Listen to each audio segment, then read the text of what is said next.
All right. Good morning. Hope everybody's doing well. Happy Sunday. Hope you guys have had a good weekend so far. Thanks for joining me today. So today's discussion is going to be about a subscriber, a member requested topic, which is the kind of the legal history of coins. We're going to be talking about the legislative component. We're going to be looking at kind of the history of the coins that have come out. We're going to talk about 7 of the primary coin acts that have had the greatest impact on our nation's coinage, as well as consumer and protection for the hobbyist.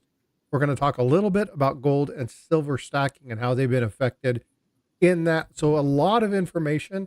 And as you can see up at the top, we have Paula Bloom is in the house. Hi, Paula. Hello. Hello. So I want you to share with everybody, if you don't mind, really quick, what you found yesterday, if they haven't done so, or I probably should just send them to go watch that video.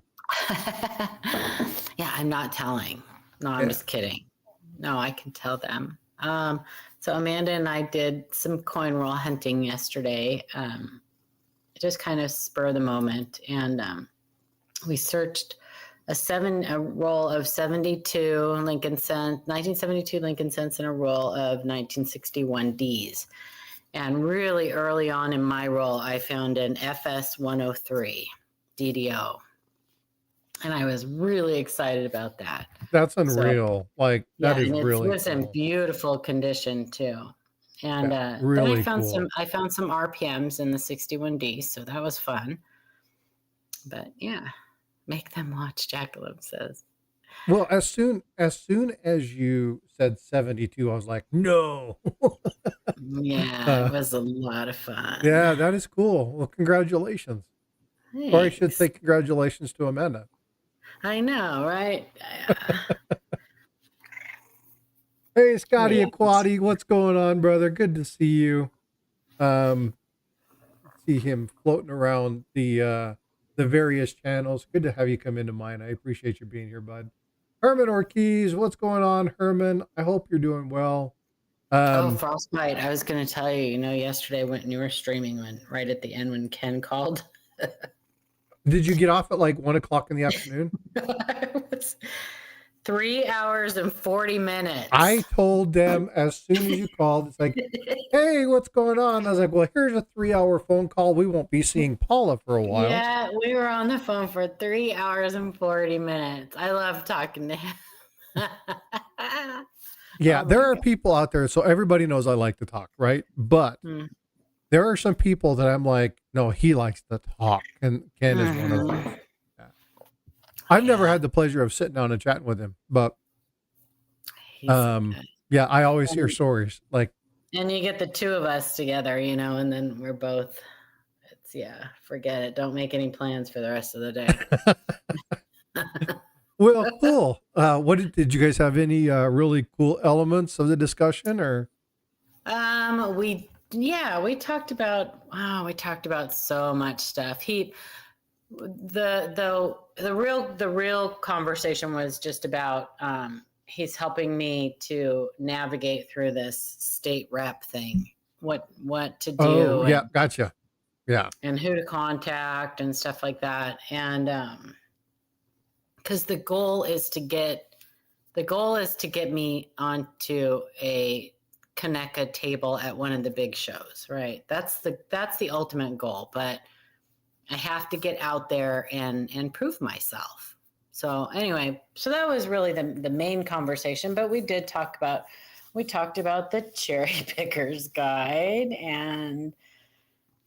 and strike it rich and different stuff. And so, yeah, it was a really good conversation. It always is, but that's really cool. I read a lot of stuff from Ken, watch a lot of videos, see him in, you don't see him on social media much. No, he kind of pops in and out. He'll be real active, like in his Facebook group. He'll be real active for a few months, and then he takes a break. He's on like a summer liaison right now, and he's starting to come back. I got you. But yeah, so Well, very cool. Yeah. Well, Yeah, again, like I said, as good soon as stuff. you're like, "Hey, Ken," I was like, "Well, okay, Paula's gone for 3 hours, so we will." 3 hours and 40 Yeah, minutes. I knew it because it's just historical, right? It just is what it is. It is. So yeah, it's kind of funny. I was like, "Oh man, we're not going to be hearing from Paula for a while," but it was cool. Yeah, I was really excited. I wanted to make sure that they knew that you had found the 72 double die. I think that is Yes, amazing. that was, and for me, it's like really exciting Oh, because oh, oh. oh, and but like so if 10 of us were looking through a roll of the same date, 9 of you would find something and Paula would be left out. That's kind of So well, I can't really say that. I haven't done a whole lot of searching. I've done a lot of researching yeah. lately, trying to really learn and understand things and provide good content. But I haven't really sat down. I've still got a whole freaking bag, $25 bag of wheat cents that I haven't touched. Like I've had it for 9 months. Um, I actually need to just take time and start doing some searches. I've had people send me rolls. I got like 5 rolls sitting on my desk. Um, Mhm. one of them is a 72. So, um, Like, get on it. You're I gonna need, find a whole if you guys go back and I would kind of if that's the thing stuff you'd like, I would encourage you to go watch it just because it was fun to kind of teach as I go. And one thing you will see a whole lot of is in my roles, I couldn't see what Amanda was doing, but in my roles, almost every coin I went through had master die doubling. And the 72 from every single mint are like that. uh, Yeah, it's very, very common on 72s, and you'll get to see what that looks like. So you won't get it mixed up for well, go grab regular. the link of that video and throw that in chat. And people Okay. can go ahead and they can click on that and open it up later on, and look at it. That's cool. Or how long did you guys stream for? Um, a little over an hour, I think. Cool. Yeah, you can't show it. You couldn't show it here. It's too long if that's what you were going to say. Oh, I was thinking about going in and just pulling it up and showing a portion of it, which we can do. Oh, gotcha. Yeah, I Yeah. can let's go over the The, topic, and depending upon how much time this takes, yeah, do it. if Do it's it. Do pretty it. Do it. busy, then we'll if there are a lot of questions, we'll stay on Oops. topic, but if it's not, then we'll go ahead and dive over because I'd love for people to see that. But I would rather the link get put in and people go see it so that you guys get the watch time hours for it. Um, Oh. I don't need watch time hours. I got more hours than I know what to do with. So, Oh, we're okay. all Yeah. right. Well, let's go ahead and dig into this. So, the person who first reached out to me regarding this particular item was Gatita Oso. And I asked, it's like, hey, what is it um, that we could talk about? What are some things that you want to discuss? And she's like, the legal coins, right? The legality of coins. And I was like, well, I want to be very clear on what that means. And she's like, the process. Like, I want to tell me like how a coin is made, walk through the process, like major milestones. And I'm like, you got it, right? I really take customer requested feedback to heart. Like, I really want to improve. I want you guys to understand what's going on. And so I said, done. So yesterday I did some research, got up early this morning, put some other things together, actually shared something with Paul. I was like, oh, you got to see this. She's like, yeah, I already have it. Um, but it's a really cool piece. Most of these things are already in the description below. You'll see the things that I want to be talking about that are there. I've already put those in there. One, because some of this stuff I'm going to be reading verbatim. Some of this stuff is going to be stuff that I'm going to be showing on the screen. So for copyright purposes, I have to do it anyway, but it's good for you guys to have the resources. So the first thing I'm going to do is remind everybody that when we talk about the US Mint not doing designs like we want them to on circulating coinage, their hands are tied in many cases. And the reason for that is because there are things called coin acts or bills or laws that get put into place, and they are there simply to enact that. So they have the opportunity to do things like metals. They can determine the metals that they do or special runs or things of that nature. So the US Mint does have some leeway. Um, in particular, when we look at like the semiquincitennial, which we're going to be talking about a little bit later on. Paul has done a lot of research on this. We're going to talk about what's going on. I'm going to let her kind of talk about the coins and what's going on. I'll be sharing some legal resources with you. Um, as Paul is talking, I'll be dropping the U.S. Mint historical precedents, talking about what's happened at the U.S. Mint, some of the acts that are there, and then also location actually is at the Senate site where you can actually look at what bills, what's being proposed, read the actual legal language of it. So we'll be putting that information in to chat as well. It's a really cool if you like this type of thing. If you don't, then the resource is there for you. If anybody is to ask you, you know where to pull it up or you can share it with them. So let's go ahead and start at the very beginning. So the first thing we have to understand is that prior to the mint being established in 1792, the way that they looked at the items were what they called annual reports. And so they weren't necessarily annual. They happened every 2 years, every 4 years, every 8 years, whatever it was. And they basically looked at the circulating coinage of the time. Now, the primary circulating coinage of the time was obviously Britain and Spain. The real was probably the most fluent when you're looking at silver dollars and things like that. Pieces of 8, we've talked about those in the past. Those were primary. And then when you talk about copper coinage and things of that nature, you were looking at the halfpence, the pence. You were looking at some French coinage. And then there were a lot of locally minted items, locally minted coins that happened within a particular region. But it wasn't until the Coin Act of 1792 where we actually started to say, we're going to have specific designs, specific elements. There's going to be representations of things on coins. But for that to happen, a bill had to be created that turned into a law. So I'm going to do that whole what's your function junction, and we're going to talk about how a bill becomes a law. Very basic, right on the surface, just so people kind of understand the general premise of what's happening. And then we'll kind of go back to the various key elements of historical U.S. coinage, the creation of that.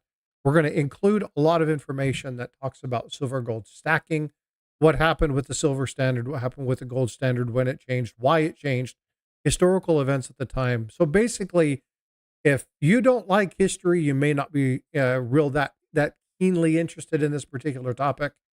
But there's a lot of good information in what I'm about to share with you today. Okay, so please stay tuned if you will. But again, if this isn't your thing, then I completely understand. If you have any questions, I need you to do me a favor. Do the at Frostbyte Coins and Collectibles, tag me so that I see it. I'll try to make sure I note that for my moderators. If you'll do me a favor, if I miss a question, keep aware of it, refer back to me, let me know that I don't miss that. I want to be able to answer some of these questions as they come up. All right, so to get into it, how does a bill become a law? Well, the first thing that happens is the bill begins with an idea, right? We think we want to do this. There's a need, there's a gap, there's a hole, something has to be filled. And so the idea is generated. They look through, they discuss it, and they create kind of what they want to do, what they believe will happen to fill that gap. And then once that idea is created, they put it down on paper and they propose it. Once they do the proposal, they actually go through and they kind of look through and they find who will be what they call a sponsor. So they need somebody who actually will kind of take this, will back it. In many cases, it's a committee. And it might be a financial, might be agriculture, might be a Senate Armed Services Committee if you're talking about DOD. There's so many different groups and subcomponents, but you have to find somebody to sponsor it. Once you find a sponsor, they try to get everybody there. They try to see what support they have, what structures that they have in place. And then from that, they go ahead and they introduce the bill. Now, there is a process here. So it has to go through the House of Representatives first, it has to go through the Senate, and then to the president. So what happens at the House is kind of, there's a few things before it gets to the House. But again, we talked about it going to the committee. So once the bill is introduced, they put it out there, and then it becomes something that starts on HR. So if you're looking at anything legal anywhere and you see HR 503, HR 221, HR 5533, if you see those numbers, it means that it's a House of Representatives. Okay, that's the designation for that. Once it goes through, it's on that list, it's in that subset of reviews, it's been introduced, it's at the committee, then it gets reported. Once the bill is reported, it gets sent over and they actually document it with the House of Representatives, and the bill gets ready to be debated. Now, we've all seen the debates on the bill. So you go through, they say, yes, we want this. No, we don't want this. And then once they go through that, this always happens while they're in session, then they get voted on. Now, there's 3 ways to vote. Okay, the House of Representatives is different than the Senate. So the House of Representatives can either do a viva voce, which is the vocal vote, yay or nay, right? Aye or no. The House of Representatives is aye and no. The Senate is yay or nay. So when you're looking at a vote, you may say yay or nay, but that's the legal terminology is aye or no. Okay. The other one is division, where they actually say all the yeses stand up. Okay, now all the no's stand up. Then they actually physically count. The third one is something that's new and recorded, which is they actually use the 4-button panel that's in front of them. They take their government associated ID, they put it in, they hit the button. The next item comes up, they hit the button, they submit, and then they leave. This is both good and bad. Again, people can go in, they can hit it, tap, tap, tap, vote on their things, and then leave. They can be in and out. It makes it really easy for them. But again, they don't necessarily need to sit there. They can just go in, plug in, hit the number, and then leave. Whereas if you're doing a vocal vote or you're doing a division vote, you actually have to be present at the time the vote is called. So just be aware of kind of how that works. Once that is approved, everything is good, and it makes it through the House of Representatives, it goes to a carrier who actually walks it over to the Senate. And then exact same thing happens at the Senate. They go through. Now, the Senate only has voca voce. They don't do electronic voting. It is only a vocal vote. It is yay or nay, stand to be presented, and then they do that. There's something different between the House of Representatives and the Senate. So if you're ever watching something, if you're on C-SPAN or something like that, and you're watching the Senate, you'll see them stand up, see them vocally boast their yays or nays, raise their hand, whatever it is. And that's the way that they count their votes. Once it passes the House of Representatives, once it passes the Senate, then it goes to the president. President can do one of 3 things. He can sign it and pass it. He can refuse it or veto it, or he can do nothing. And doing nothing is what they call a pocket veto. A pocket veto has 2 tenets. If it's in session, they have 10 days. If something doesn't happen within that 10 days, it becomes a bill. And if they're not in session, then nothing ever happens to it. They just walk away from it. Once that happens, assuming that there's no veto or there hasn't been any kind of 2/3 majority overwrite of a presidential veto, then the bill becomes law. They document it, and now it's maintained by the judiciary system, which maintains the legality of it. If they find out that there's something wrong, they talk about the law, they talk about the legality of things, and then they're the ones that actually enforce that. That is the U.S. Supreme Court. So that's basically the structure of what happens in order for a bill to make it through from the generalized idea all the way through. So it's not an easy process. It's quite lengthy in many places. And normally when something like the Coin Act comes across, it's embedded in a mire, a cadre, if you will, of other items. And so sometimes those particular items can be as simple as, all right, ladies and gentlemen, we're going to be voting on House Bill 33.2. If you look at Article 5, which is going to be the semiquincitennial, this is a proposal. Do we have any people that want to say anything? No. Okay, we're going to vote. Yeas, nays. Okay, the yeas have it. Okay, let's go ahead and pass that on. That's going to be added to the bill.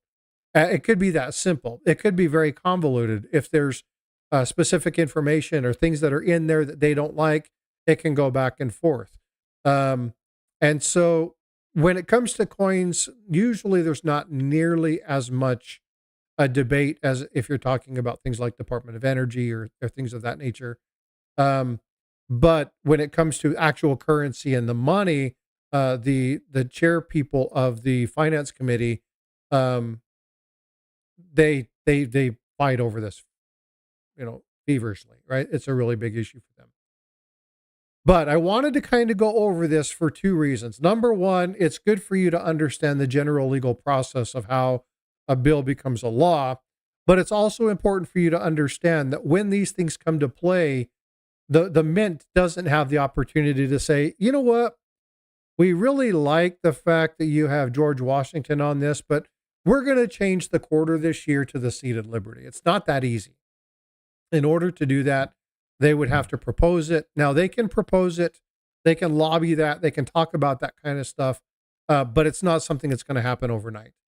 And we'll talk about that again a little bit later on when Paul is talking about the semiquincitennial. Hey, Invisible, thank you for the $1 super chat, bud. I appreciate you. Much appreciated. All right. So again, when we look at this, we have the general process that happens for the legality of this. But what I really want to do now is I want to talk about the various coin acts that actually have really had the largest impact of our coin. And so again, thank you, Invisible. I appreciate you. One of the most important things when you look at this is to look at the Coin Act of 1792. Now, obviously, the Coin Act is the one that actually started U.S. coinage. It released the authorization for a U.S. mint to establish the regulation of coins. Now, the basic language, and I'm going to read this verbatim as is so that I don't screw this up. It says the importance and the roles of the United States Mint are clearly laid out, and it states the following. The Mint's most important role is to make enough circulating coinage to facilitate economic transactions within our country. The second most important role is to make enough precious metal bullion coins to meet demand. If the United States Mint has any leftover capacity, then it can make numismatic coins. So it's very important for people to understand that. Numismatics is not the primary function of the United States Mint. It is a secondary thing. Now, we get frustrated as collectors, right? Paul and I have talked about, wanting the flowing hair design or doing something to bring back some of those numismatic pieces. But when you're talking about primary, secondary, or tertiary is third, secondary is second. If you're talking about the roles, the third one is numismatics, right? It's only after the other two items are met and fulfilled that the mint is allowed to even consider numismatics. And so they have to fill the obligation of the law first. That is a requirement that was set up in 1792, and that rule has not changed. Some of the processes, some of the hiring of the mint, the employees, some of the things that are there actually have changed, right? They've improved over time. But as a general whole, if you're looking at this, the basic premise of this has not changed. Now, in 1792, there were some things that laid out specifically when it comes to denominations.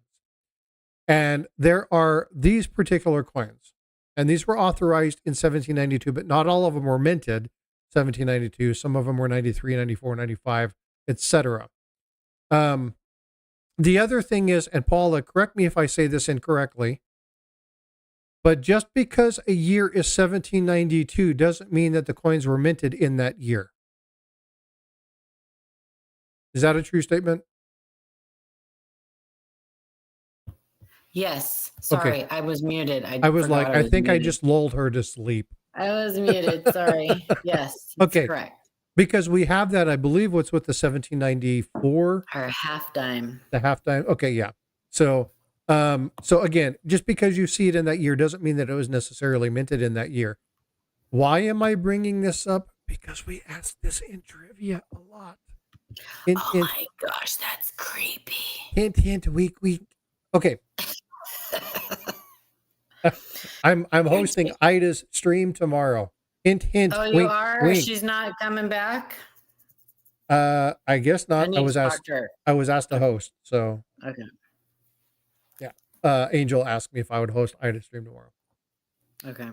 So, all right. So the laws that can be minted within specific coins as set out by that law is eagles, right? $10 made of gold, half eagles, $5 made of gold, quarter eagles at the $2.50 denomination made of gold, dollar coins made of silver.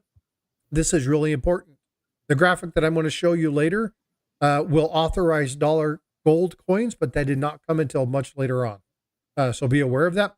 Half dollars, which would be made of silver, quarter dollars, which would be made of silver, dimes, which would be made of silver, half dimes, which would be made of silver, cents, and half cents, which would be made of copper. So when we're talking about the denominations, these are requirements. It was the specific metal content. And in fact, I have one of the documents that I'm going to be showing you actually shows you the metallurgical content.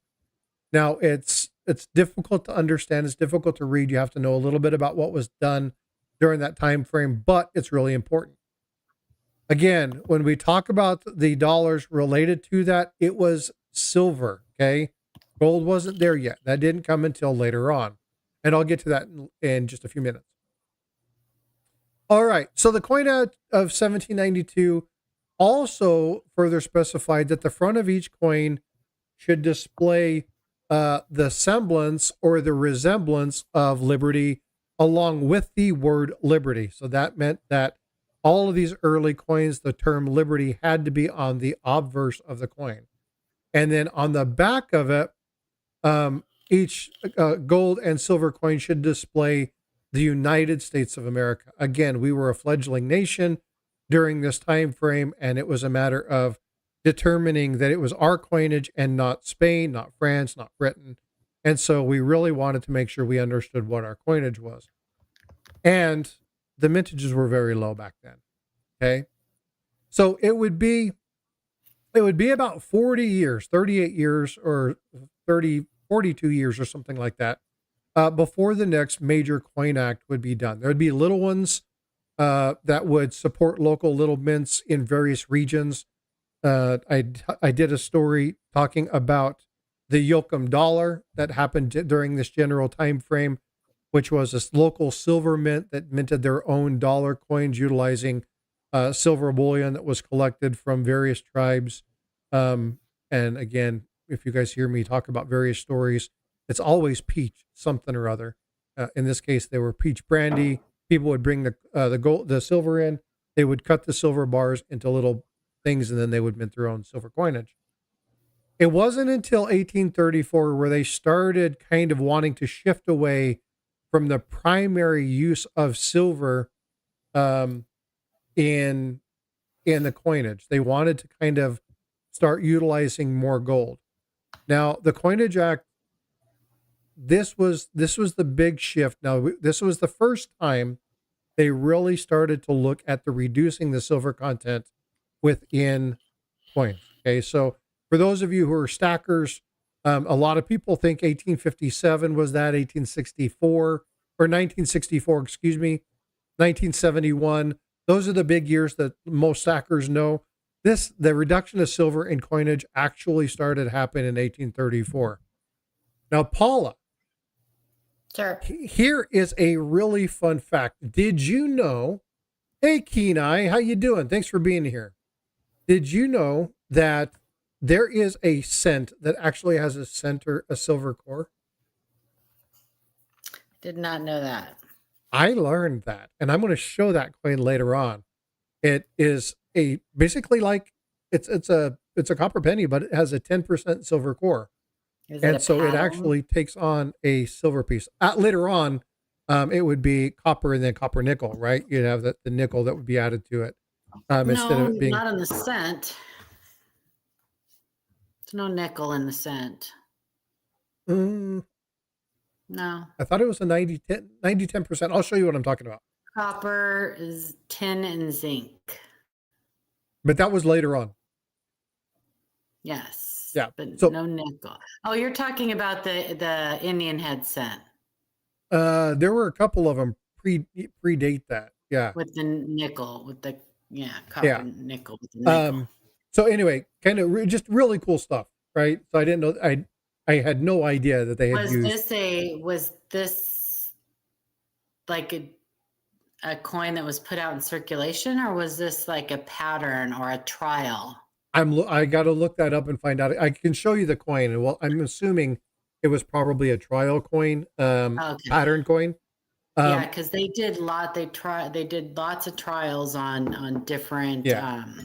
metals. They even had plastic one. They even tried a plastic one. So Was it made by Hasbro? no, it was real. They Yeah. tried it. Fun stuff. So Hmm. 1834 for all you stackers. Okay, this is if you can bookmark something. The 30-minute mark. Remember the 30-minute mark. This is where we're going to start talking about silver and gold in relation to standards that we were on and how they started to change. So one thing about this particular element was that during this time frame, the lawmakers really wanted to shift away from utilizing silver as the primary source. Now, one reason for this was the discovery of gold near a mint that was the first D. All right, so I'm not going to say anything, but anybody in chat, Paula, um, what was the first D mint? Okay, a lot of people don't realize that there were actually two different D mints. Um, and it was because of the identification and the discovery of gold in this particular region that this particular mint came into being. Anybody want to take a gander? Good try with the spelling invisible, but yes, that I know exactly where you're going with that, and it is Delenega. So the Coin Act of 1834 actually helped adjust the silver to gold ratio because of what was being found near the Delenega region, and so because of that, Delenega was created, and they started minting more gold coins. Now, during this time frame, the lawmakers adjusted the silver to gold ratio. Now, back then it was set, right, at a certain point. It didn't kind of wave all over it is. It's not the 83 to 1 that it is right now. But back then, 1834, now hold on to your socks, it was 15 to 1. Okay. Which meant that you could spend 15 silver coins to get one gold coin. Now we're talking ounces, so we're talking an ounce to ounce ratio. So when they changed it in 1834, it went from a 15 to 1 ratio to a 16 in 1 ratio, indicating that gold now was a little bit, or silver was a little bit less value in relation to a single ounce of coin. So you had to spend an additional ounce in order to keep that same ounce of gold. That was one of the primary features of this. So when you talk about the gold ratio, for those of you who don't know, again, the gold ratio, when you hear the GSR, okay, Tiger just did a thing on the GSR. When you're talking about the GSR, the gold to silver ratio, it's basically how many silver coins does it take to equal the 1 ounce of gold. Okay, so that's for those people that don't know what that is. When you hear that, that's exactly what's going on. But yeah, remember trivia again, hint, hint, wink, wink. The first D mint was not Denver, it was Delenega. Okay. And so that's basically what happened in 1834, the creation of the Delenega Mint. They started minting some of those things. And again, you started to see an uptick in gold production in coins. Now, it would be 15 years later in 1849, where in response to another significant event, okay, you're looking at the California Gold Rush. Okay, now the California Gold Rush, again, you're talking about two major gold rushes within a 20-year span. You have the Delenega, that area there, and then you have California, San Francisco, and then a few years later, you would have the Alaskan. But in specific, in 1849, again, San Francisco 49ers, you'll see a video coming out from me about this as well. That authorized the minting of gold coins in the San Francisco Mint, starting with the small $1 coin. Again, when we're talking about dollars, well, I'm going to show you a graphic here in just a second. When we're talking about, I don't know what that sound was. Was that you? Oh, no, it was Night Pirate. Okay. I was like, I heard that sound, but I didn't know what it was. When you look at the 1849, that's when the first gold coin came out. So the first thing that I'm going to do is I'm going to show you this. This is a little chart. Let me get it set so that I can get this into place. Give me just a moment. I've got to make it a little bit smaller so that it fits. So what this is, and this is one of the charts that I include in the description, okay? So you can actually look at this. And what this is this is the history of the denominations within the United States currency. Now, what you're seeing here, oh, actually, you know what? Hold on, Paula. Let me do this. Let me present that here.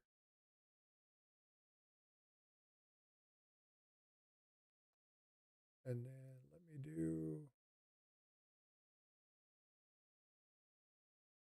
me do this, and then it's going to give me that kind of effect. But give me just a moment, and I will put that up there. There we go. Now you should be able to see that, right?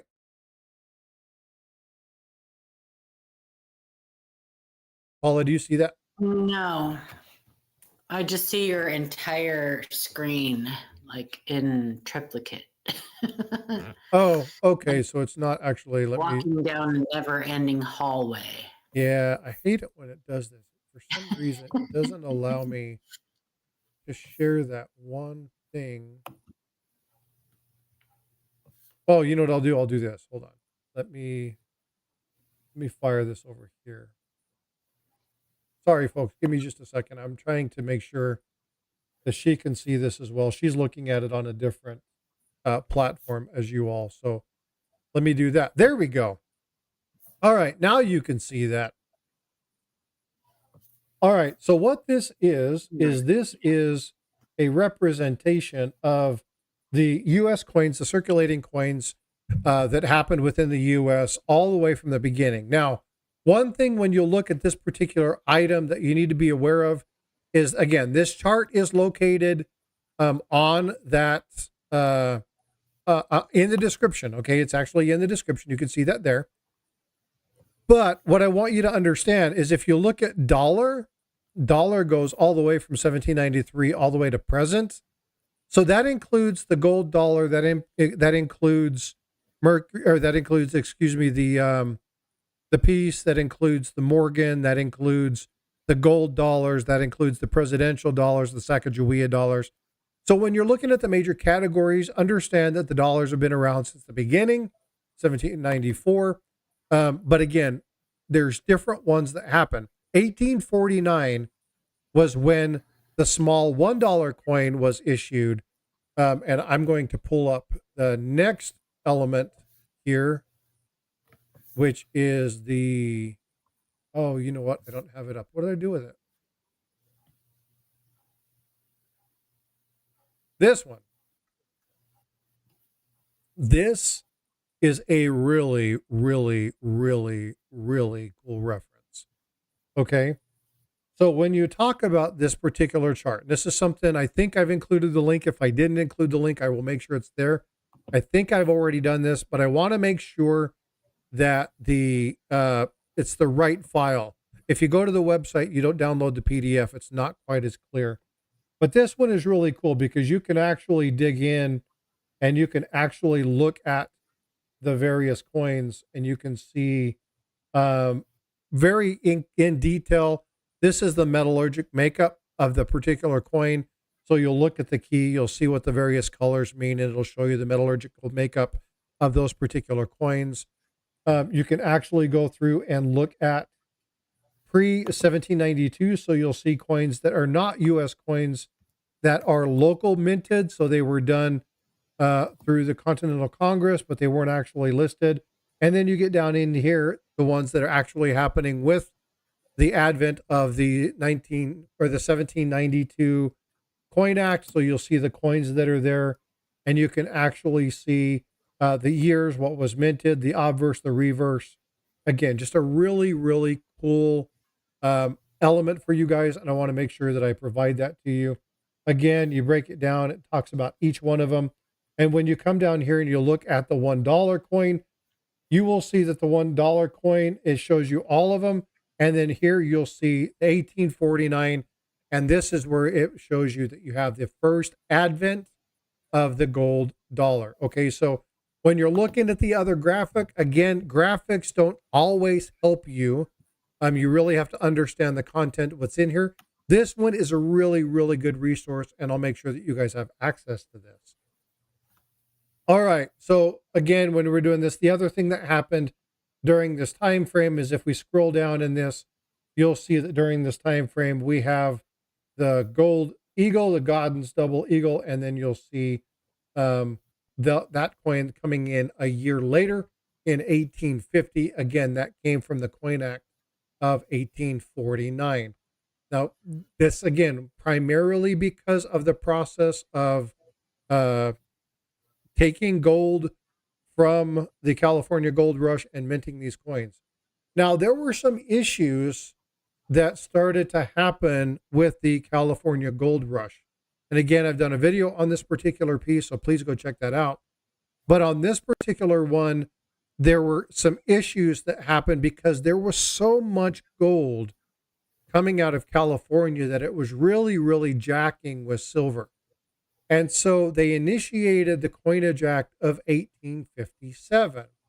Now, the Coinage Act of 1857, there were a couple things that happened that were really, really important. And one of those things that happened was this is when they stopped saying, hey, we can use Spanish coins, we can use French coins.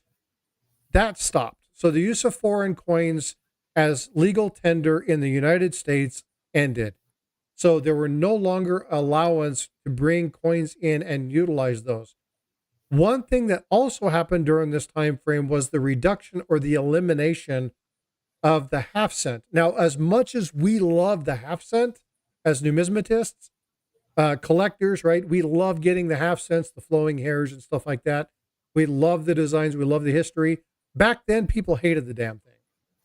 They didn't like it. It was very unpopular. And so they wanted to get rid of that and go with the full cent. So the Coin Act of 1857 is when they stopped the half cent and they moved to the cent. We'd never see another half cent after 1857. They also wanted to change during this time frame the copper content of the penny to 88% copper. And this is when they went to the 88% copper filled with the gap of nickel. This is where they started to make them. It's not. When did you say this? Say again. What year did you say this? 1857. The Coin Act of 1857. And this is where they would do that 12% gap. Again, before then, they were copper coins, and then they went to, and what is it called?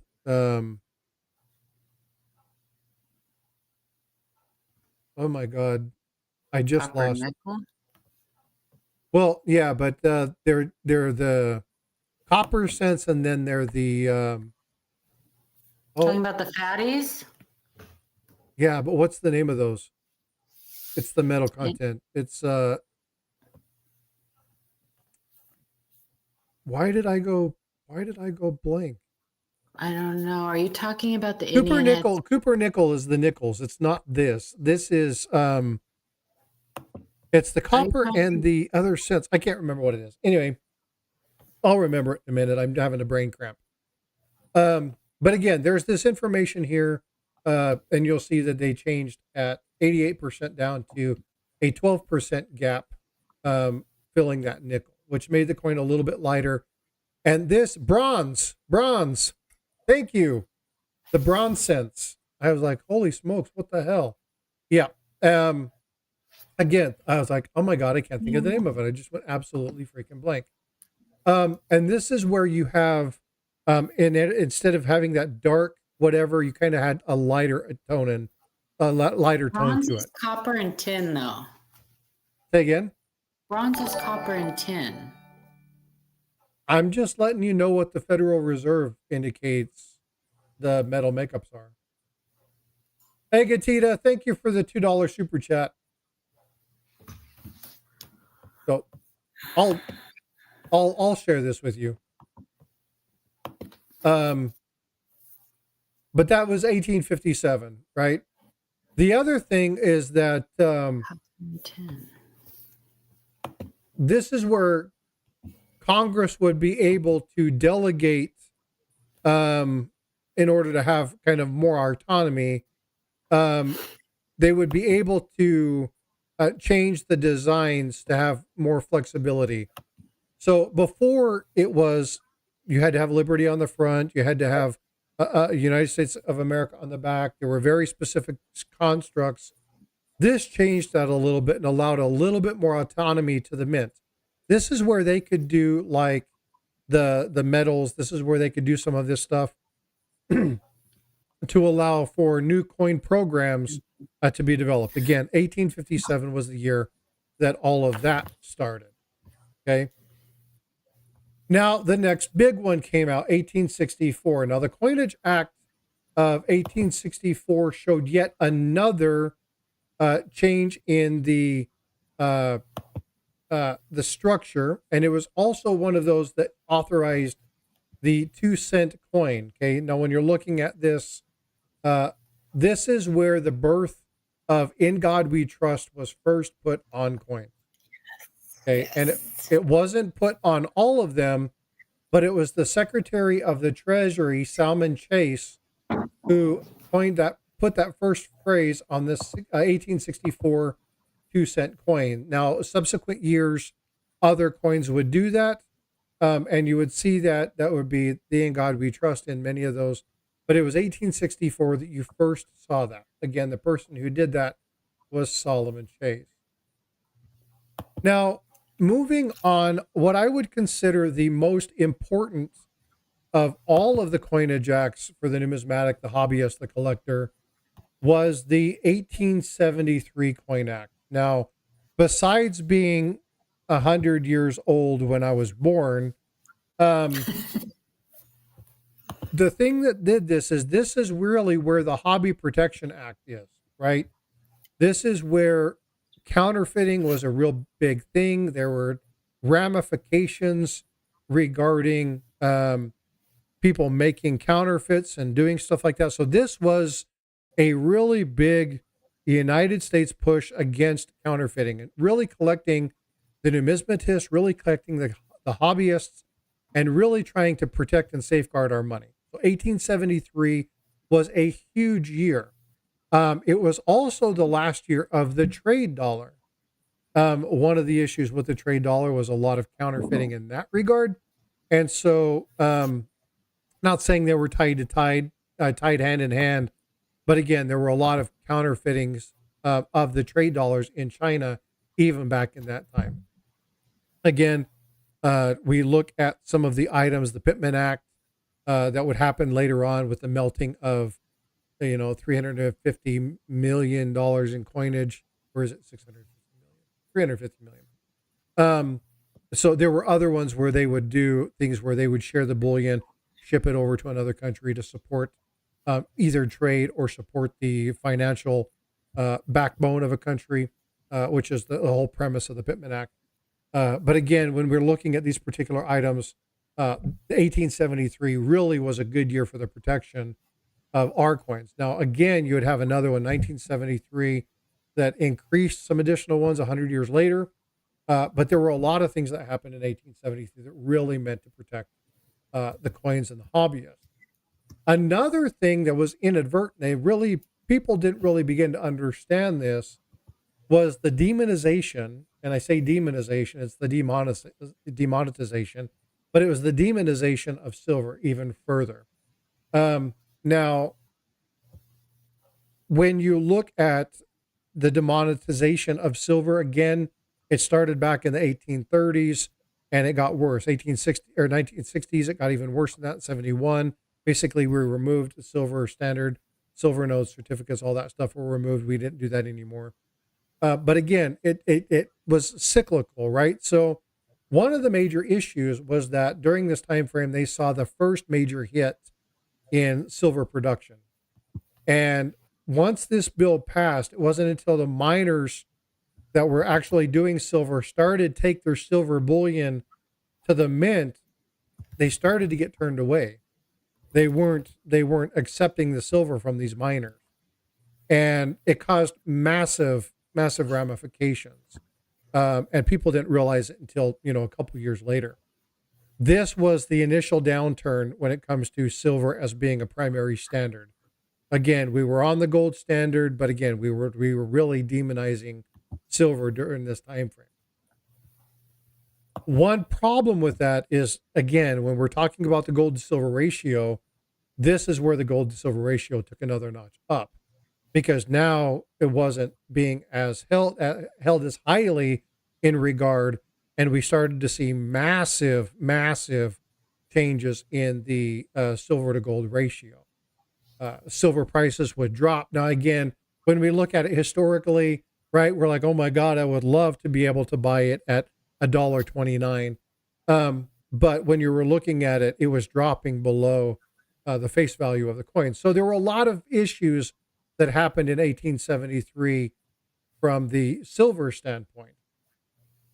That would be further continued. There'd be a further decline that would happen in 1965. Now, we all know that in 1965, we went from 90% silver down to 40% silver. And this was something, again, not only because of the declining supply in silver, but there was also an uptick in population and demand for circulating coins, primarily the dime and the quarter that contain silver, right? So the 50-cent piece, the quarter, the silver, or the quarter, silver quarter, the silver dime, all went from 90% down to 40%. Now, it was because of this that Lyndon Johnson, who was in the time, passed this, and this is why that happened. Now, a lot of people blame, and I've been guilty of this as well, the mint director during the time frame, they blame her for this. This wasn't her call. Again, when we're talking about the requirement, the legal requirement that has to pass through from the bill stage all the way into the law, these things happened. Now, there were some inclusion with the mint, right? The mint had to say so. They were consulted in certain things, but ultimately it was up to the lawmakers for this to happen. Now, there is some speculation, and depending upon what camp you come in, on whether you like Ava or not as a mint director, she did some good things, but a lot of people don't like her because of some of the stuff that happened with taking the mint marks off and saying that there were collectors were hoarding stuff, which was happening. But again, they were hoarding stuff that was pre-65 because they wanted to make sure they were capturing that silver content. So again, the decisions to do this caused kind of an adverse effect. So it kind of stemmed not the collector, but it stemmed the people who would take those coins and then melt them down and trade them out internationally. Now, because of that, there were other laws put into place that prevented you from actually melting the silver in coinage and copper, right? Copper was also one of those items to where it actually made it illegal for you to do so. Now, you can still smelt U.S. coinage, but you just can't sell it as a bar. We see a lot of people melt down pennies, and they, especially if you have metal detectors and stuff, they'll have tons and tons and tons of copper pennies. They'll melt those down. Please don't do that with zinc. It produces a horrible toxic gas. It's really hard. It's really, really bad for you. A lot of people won't melt down zinc because of that. Some people do, but you got to be very careful with it. But you can't just take it, put it into a bar and sell the bar. That's actually illegal to do. You can't melt that down and sell it just for that piece. What a lot of people do to kind of circumnavigate that, it's not necessarily circumnavigating it, but they'll put it into design elements and they'll sell it as copper art. That is legal. You can actually do that. And that's how people kind of get away with that. But you cannot melt down a US coin and then put it into a bar and sell it internationally. That is a federal crime. So don't do that. All right. So again, when we talk about that, again, silver coins still remain very popular. Those of you who are watching, we talked about coin searching just at the very beginning of this. So people do still like to search coins. They still like to go through. They like to find silver. Channels, entire freaking channels have been around. People just watching people search for coins. We have people in chat that actually do this, right? So again, this is something that we still continue to do this. But I wanted people to kind of just generally understand. And again, Gatita, if you're here, I think I've seen you in chat. You're still here. When you're looking at this piece, when you're looking at the element, again, there's a lot of other states or a lot of legal requirements that are met, the U.S. Mint, in order for our coinage. So again, if you want to complain about the Mint not changing something, you have to go look and find out in the law if they're able to do so. Now, one thing that you can do, and I'm going to be putting this into chat, and I want everybody to bookmark this. This is a really cool item. It's at the U.S. Mint. And I'm going to go ahead and I'm going to share this individual piece. I'm going to stop sharing this one. And I'm going to share this particular document. This document is housed within the United States Mint. If you like this kind of stuff, okay, yeah, invisible, no melty zinky, bad, okay. If you, Tiger, I don't know if you're still watching, but the answer to your question is no, it won't be too late. It needs to be done today. Sorry. But again, if you look at this particular item, you will see a lot of historical items. Now, it goes in alphabetical order of this. Well, the way that I have it is it goes in alphabetical order of category. I do that because if I scroll down, I will begin to see legislation. And you'll see the actual legislation for each one of the coin acts. 1792, 93, you'll see the 1806. Now, I didn't go over all of them. I went over 7 key dates, looking at some of the very specific elements of this, looking at some of the things that we're coming across, what happens in those particular items. But if you're really interested, if you really want to know what happened during a time frame, or let's say that you were born in 1998 and you want to see what happened 200 years ago on the year that you were born in, you can go over here and you can click on legislation to continue utilizing foreign coins as legal tender. Again, we were a fledgling mint. This was something that they needed to make sure that the 2.5 million people that were in the colonies at the time that the U.S. became, or that the colonies became the United States, they still had a vast need for coins, right? Because we were only minting 10,000, 20,000, 5,000, however many coins. We still needed to make sure that we had other coinage in order to do that. And so if you're interested in looking at that, this is a really, really good resource. And it goes through everything associated with legislation, the various mints, really kind of digging into some of the specifics about each commemorative, what happened. If you want to know about the Louisiana Purchase and the house stuff that happened during that commemorative coinage stuff, you can go look at that here. This is a really cool resource. If you like this kind of stuff, go check that out. Again, the link is in chat. It's also in the description down below. Now, I'm going to go ahead and I'm going to pull this down and I'm going to jump ahead to 2020. It's actually, I think it's 2018, if I'm not mistaken. And we're going to talk about the Coin Act that talks about the semiquincitennial. Now, the semiquincitennial is looking at 2026 coinage. It's going to be looking at the elements that are there, what's required by law, what the different items are. We actually, for those of you who remember, we actually got to go vote on the metals and some of the stuff that were being produced during this time frame. They've been able to select those items. So I'm going to go ahead and turn a few minutes over to Paula to go ahead and talk about that. If she wants to share her screen or show anything, or if I can pull anything up, Paula, please let me know. But I know you have done a lot of research on this, not to say ignorantly, but she's very opinionated on some of the coins that have been selected and some of the stuff that's there. She and I agree on almost every facet of that. So, Paula, if you wouldn't mind, if you will go ahead and talk about the semi-quincentennial, I would greatly appreciate it. Yeah, there's not. I mean, it's not a secret. It's been out there for a while. The U.S. Mint announced for the semi-quincentennial, the 250th anniversary, they'll be doing a complete redesign of our circulating coinage. They're also going to be doing other special programs. There'll be a best of the mint collection put out, which will be what Frostbyte was talking about, the coins that you guys actually got to go vote on. And I think they're doing a gold coin and silver, some type of silver companion coin or metal with it. That'll be like the half dime.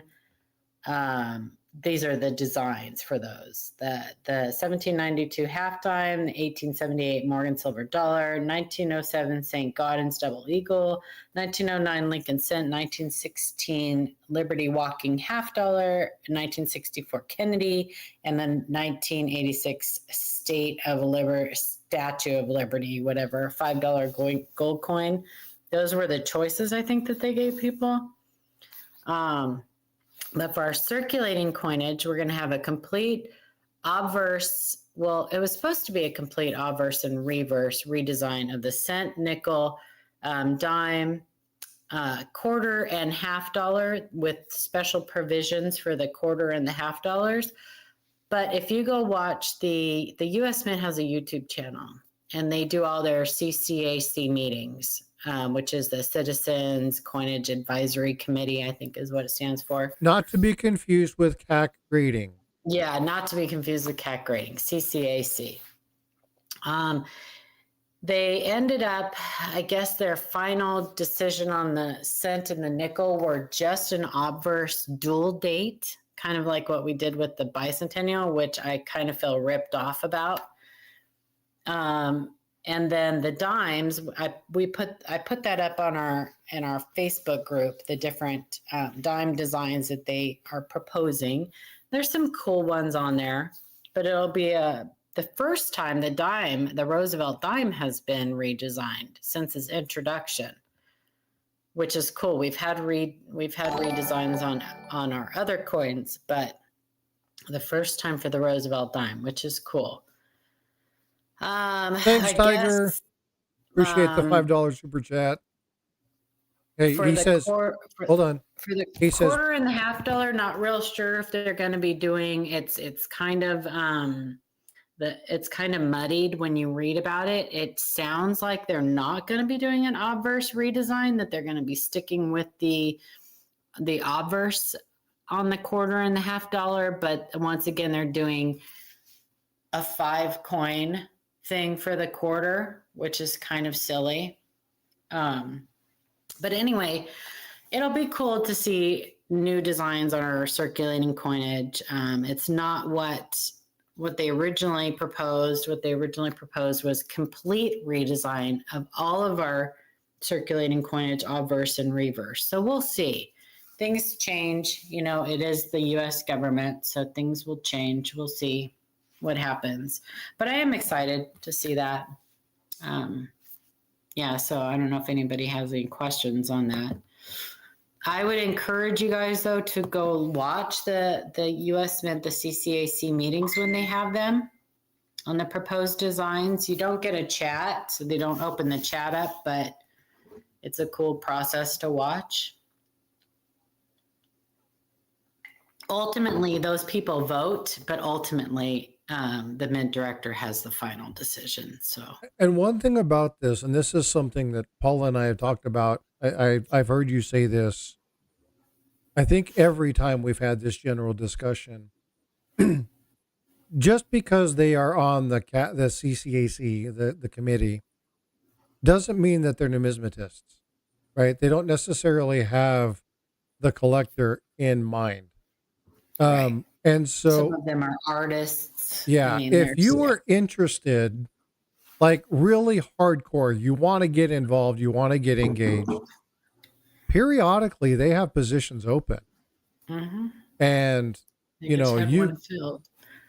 yeah, you put stuff in there and then you let them know we need numismatists, we need collectors in these groups to represent us. Because if we look at what happened with some of the coinage that we were able to vote on, I don't think a majority of our solutions, I don't think a majority of our items were even heard.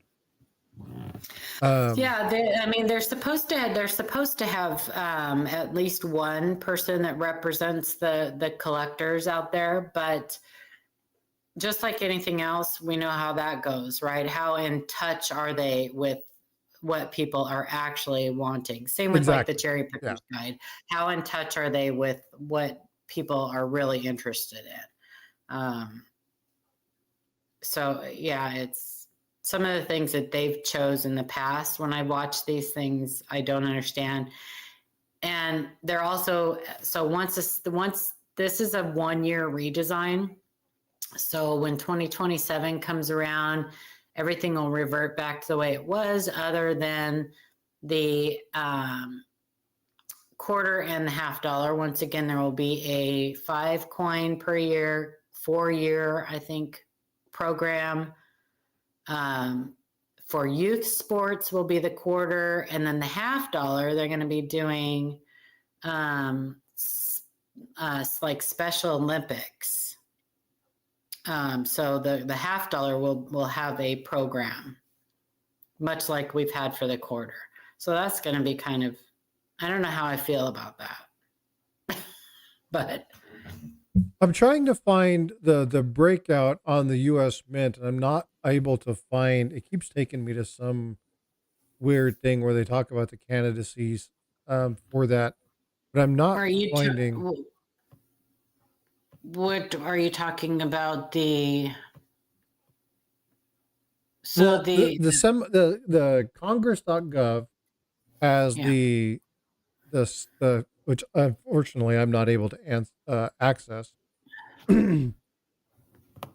um Public Law 116-330. yeah, I've already included that in chat. Okay.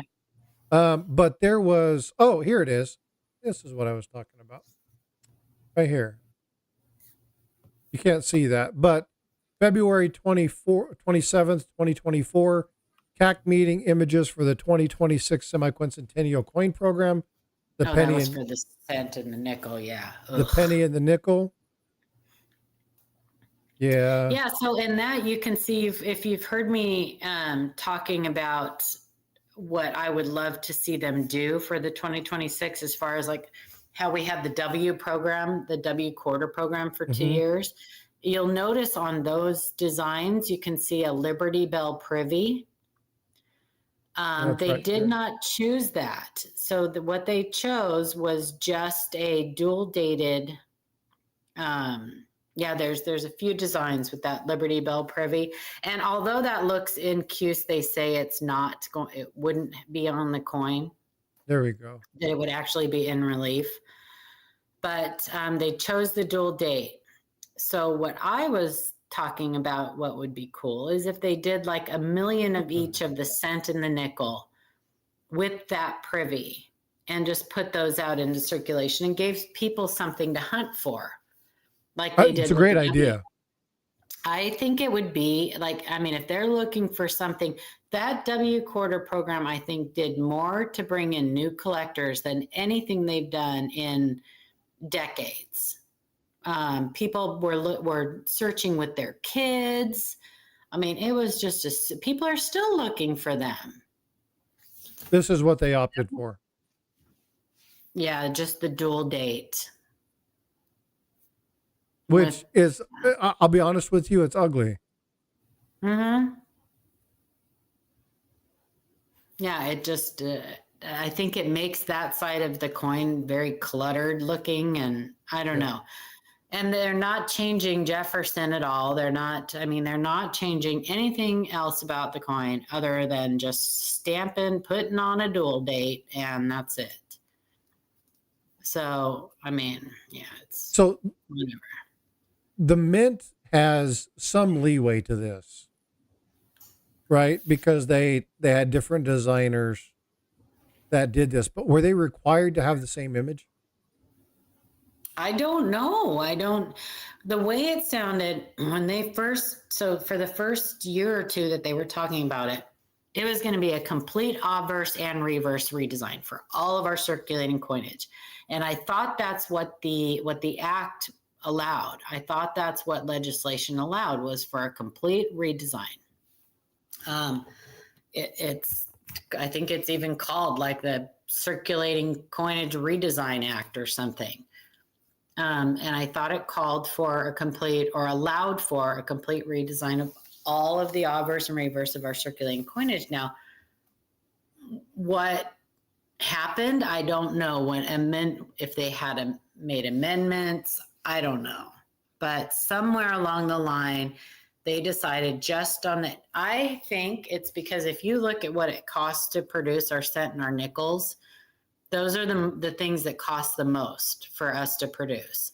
And so I think to cut costs, they decided not to make new reverse dies.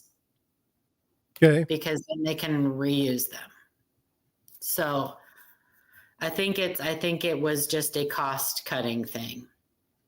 And they can still use, they're the way they're making the dies, they're just doing digitally now. So I think they can probably just reuse the same dies and just, I don't know. But so I do think it's just a cost cutting thing. Yeah. See, I really like, I really like the Liberty Bell. It's like that V75. I think it would be cool I for think them it to would be put like cool. 1,000,000 of each, because when you think about it, really all it would take were 2 dies. They would just have to create 2 dies to put out 1,000,000 coins of each. Yeah, that's So, true. um, Yep. Creepy eyed Jefferson. That's a fact. and it would be something fun for us to look for. Maybe they just don't want people hoarding them. I don't know. Well, I mean, It's going to I happen. can promise you I'm not hoarding these. I'll keep a couple rolls. Well, people are still But hoarding the bicentennial coins. well, yeah, So, but that's probably the number one most lied about coin worth money, mm-hmm. right? Just because it's totally different, and you see thousands and thousands and thousands of videos talking about how one of these, if you find one that's shiny, is worth $70,000. Um, so I think that's like I said, I think that's one of the number one most lied about coins. Um, my opinion when I see these videos is always the bicentennial. Yeah. Um, but yeah, looking at some of these coin designs, I mean, I don't like the dual date with the Liberty Bell in it. Right? I think the Liberty Bell, because it's too cluttered over here. Mm-hmm. I like this one. I think this is the best design in my opinion. It's the cleanest looking. You got the representation, in my opinion, is you got Liberty and then the Liberty Bell. It makes sense from an artistic standpoint. But I just don't. I mean, why Why would I you? don't know. I don't know why. I don't know why they didn't just do what they originally said they were going to do and do a complete overhaul, obverse and reverse. Take the presidents off of all of our coins because who's not tired of seeing dead presidents on our coins? I see Um, dead people. yeah, it would have been really cool for them to do that for that one year. I was really excited about it, but you want to talk about cluttered? If you're worried about cluttered, go look at their proposed designs for the dime. I mean, that's a tiny little coin, and you should see the things that they're talking about putting on there. It's crazy. I'm pulling this up real quick. Takes me If just they a don't second to pick clear it. something simplistic, it's just going to be a jumbled mess. Nobody's going to be able to see what any of it is. I mean, that's the most simplistic one that they have. If they don't keep it simple, then you have to keep in mind when you're looking at these designs how tiny the dime is and what they're proposing putting on it. And some of these, like she looks really pissed. Like there's a couple of them where it's like, gosh, who peed in her Cheerios? That is such a mess. You know what I see here? Look how mad she looks. You know what I see like, here, get though? this thing off my head. I see the opportunity for a lot of varieties. Yeah, who knows? I There's see I see a lot of opportunity dye for just a damage too. mess. Just going to be a mess. I mean, some of them are pretty, but when you think about, the dime and how small it is, how is this going to translate to? Because it is not going to look like this. No matter how pretty it looks in the picture, it's not. We know that because if you look at like the Eleanor Roosevelt quarter, she looks like George Bush, but not in the picture, but on the actual coin, things just don't translate the same. Yeah. See, now I do like the reverse of this. But the torch has been done. We're Yeah, just replacing one torch for another. that's too much.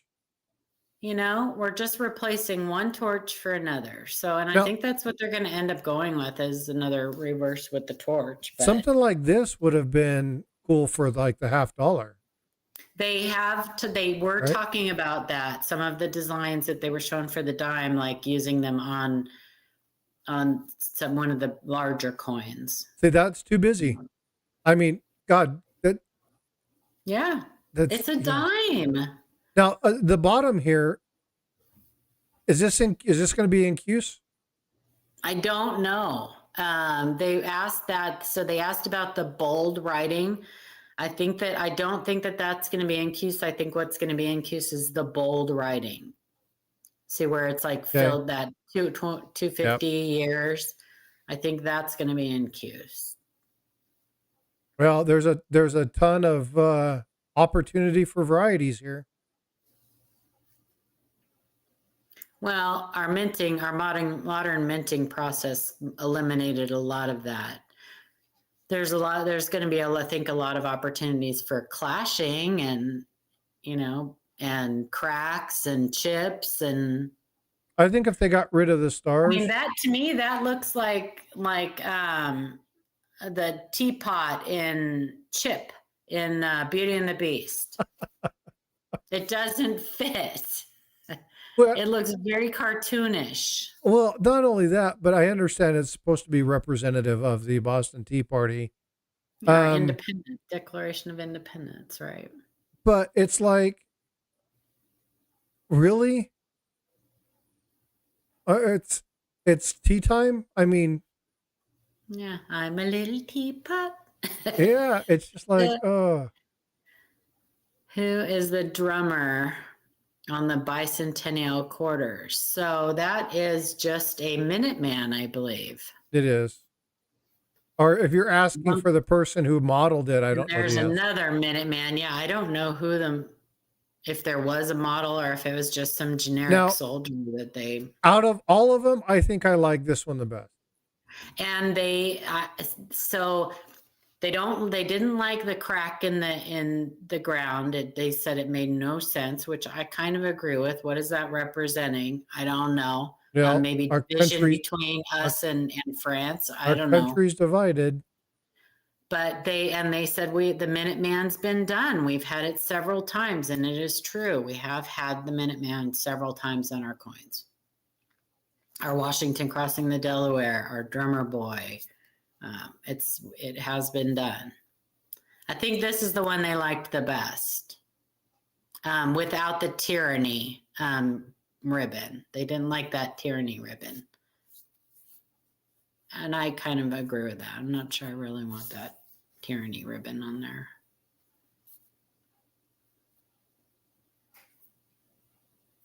So I don't know. You guys can go watch it was interesting because I posted in our Facebook group the different dime designs, and it really had people had a lot to say. People had a lot to say about it. So it was really interesting to see what people's opinions were on that. Don't like that. She's got something's going on with her neck there. She got a long neck. That is weird looking.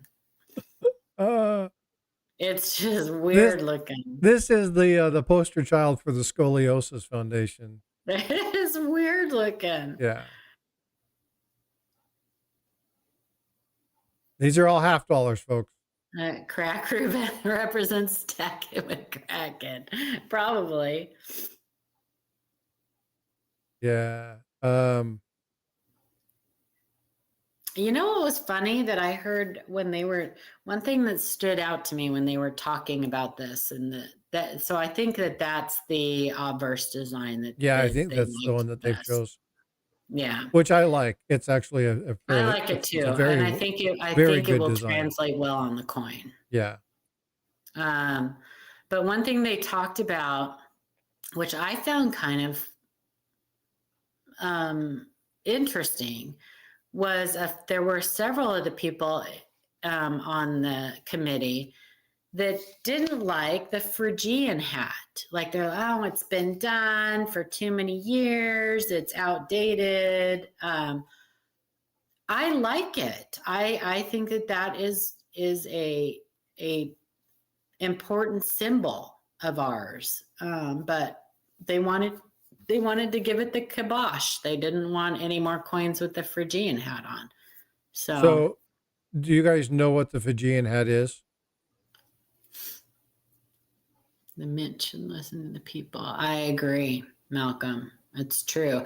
I think that the people doing the cherry pickers guide would be well served to do more public polling on what varieties and things like that they want included, because I think that a lot of the people doing the editing on the cherry pickers guide are a little bit out of touch with what us variety collectors are really interested in. I think that should be something that they that they start doing. So for those of you who don't know what the Phrygian hat is, now it's not a Shriner's cap. No, it's not. No. A Shriner's So cap. if you guys, and I like this because who's my favorite designer? Shit, I lost his name. You have a picture of him. I know I do. Created by Bifrost. I know. I'm religiously you are a. Oh, Gobrecht. I know. Okay. There you go. So I knew that. I couldn't. I know you know that. I'm telling you guys, I had a scan done and they told me my brain is shrinking. There's a reason that I'm losing my words. It all makes sense now.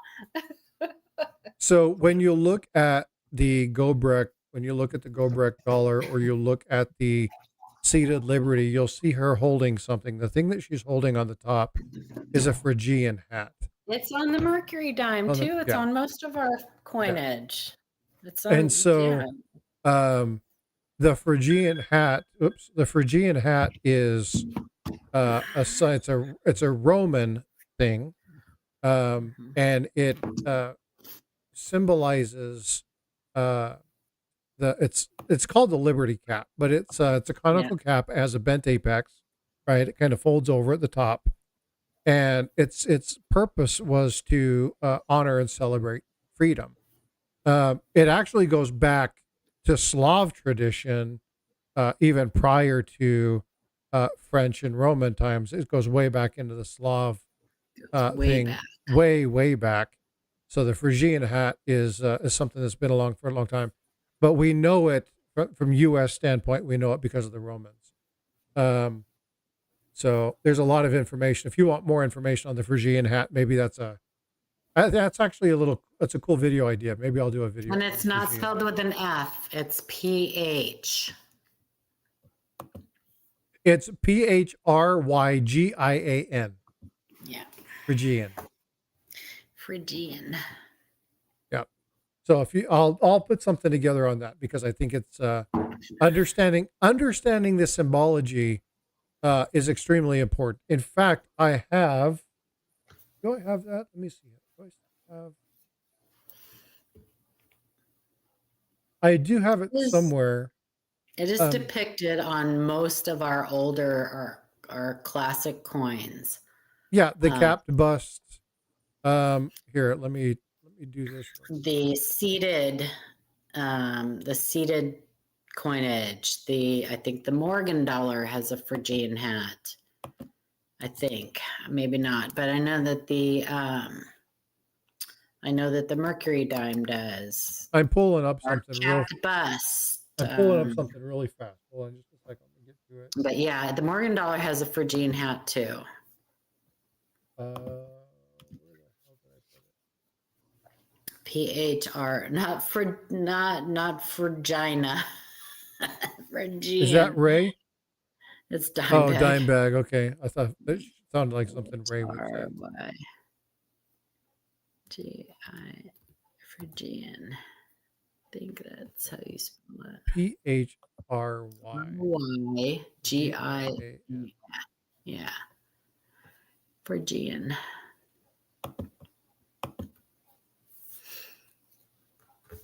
Let's see. It is.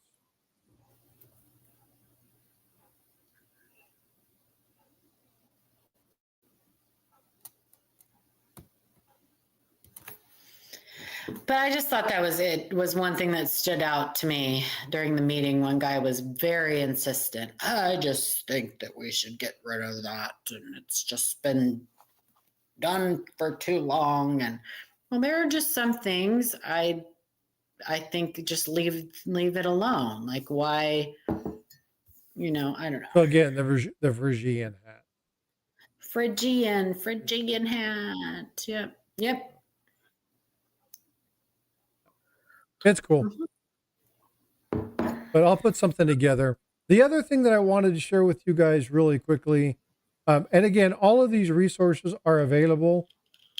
So I do have the documentation. This is What you were going to tell me something about a cent with a nickel core. Yeah.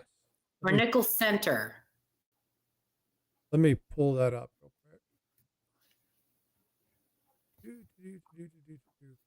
Yeah, this like, holy cow, freaked me out when I saw this. Good morning, Dimebag. Good morning, everybody. Okay, Happy Sunday. It is Sunday. Oh, it's Sunday. This weekend flew by. 1792.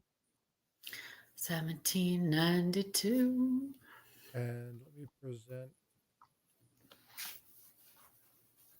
this one. So the red signifies copper. That signifies silver. It's the silver sun. Okay.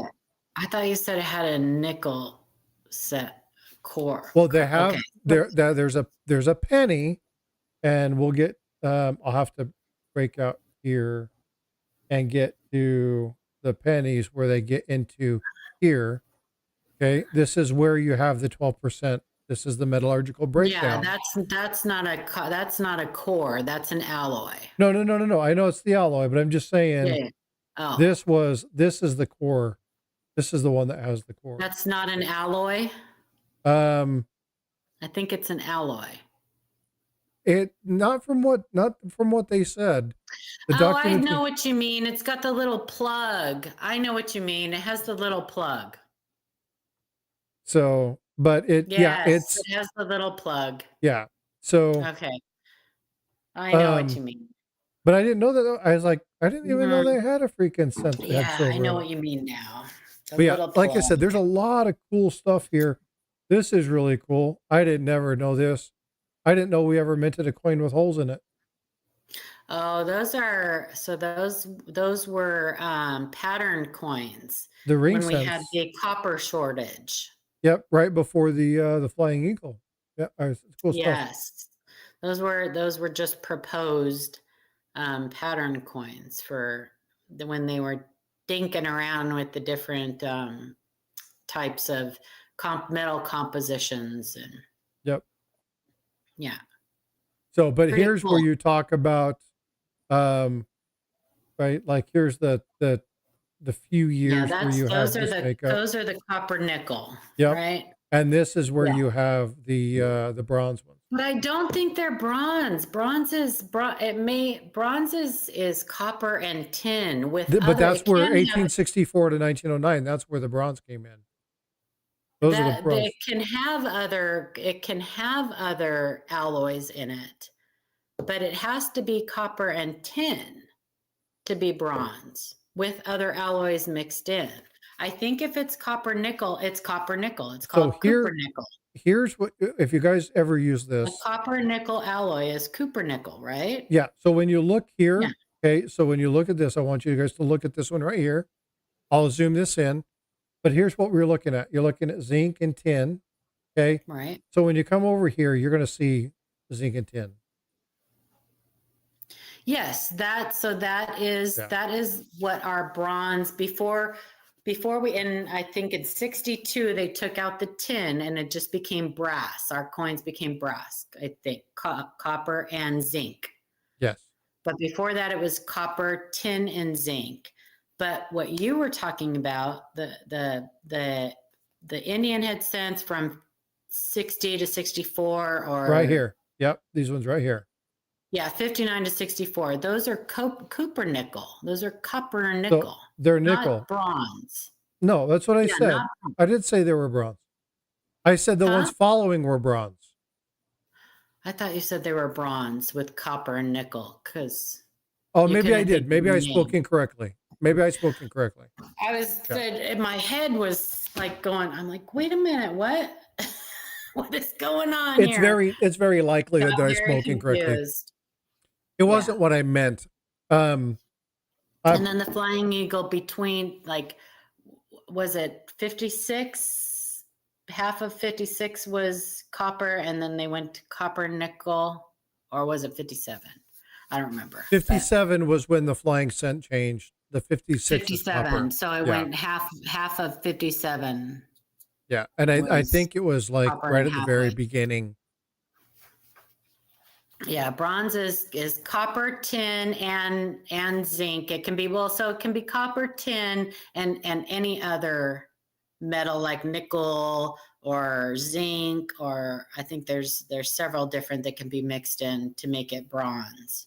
But it has to have copper and tin in it, I believe. Yeah. And So, then in but this 62, shows you all the metallurgical makeups of the coins. Even common sense. You talk about the steel and the changing, and you'll see the experimental ones. This is where you were talking about right here. so yeah, those are the experimental coins of World War II. They experimented with, so that's a plastic, but they experimented with a dozen, at least a dozen, probably more different types of metals and plastic and all kinds of weird things. It was really weird. Roger Burdett has a book out that talks about the experimental coins of, so those are the trial dies that they use, the trial coins. And I believe that's Martha Washington. In case you were ever wondering if any of our coins have read Martha Washington on it, yes, we have trial dies that have Martha Washington on it that we use for. We still use those today when doing trial strikes. Oh yeah, there's a lot of people don't realize that we don't go straight to the coin. They're always looking at, again, we got the manganese dollars, right? They're always looking at different metals. They're looking at duration and strikeability and what is the preservation of the dies, right? Because again, the mint is required by law to be profitable.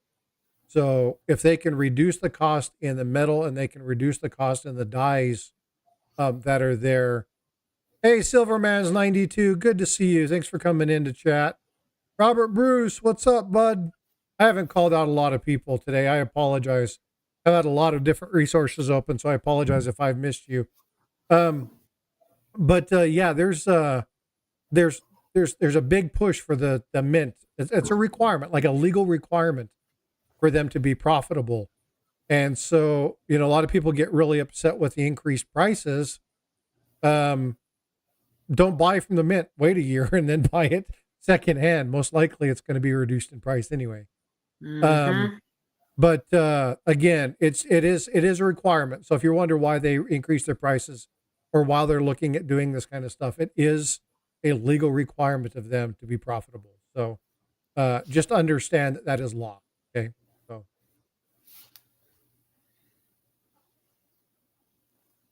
It's ridiculous. Yeah, I mean, it is, but again, it's kind of crazy. So Inkman, what I've done is this is actually a list. I have it. Yeah, I'll put the link in chat. Okay. Okay. You want to do it? Okay. No, go ahead. No, I said okay. No, it was the way you said it. It's like, okay. Because I had my hand on my chin. Oh, got you. Yeah. I was going to tell you a joke, but there's young people here, so I can't do that.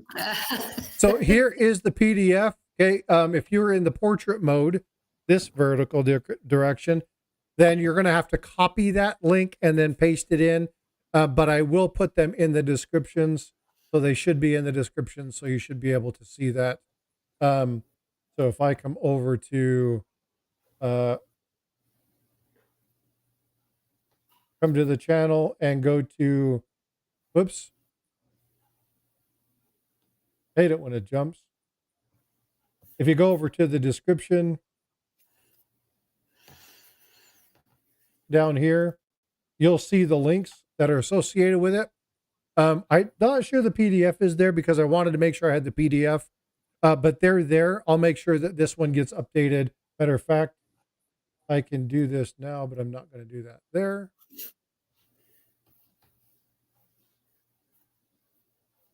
And I'll make sure that this is listed in your description.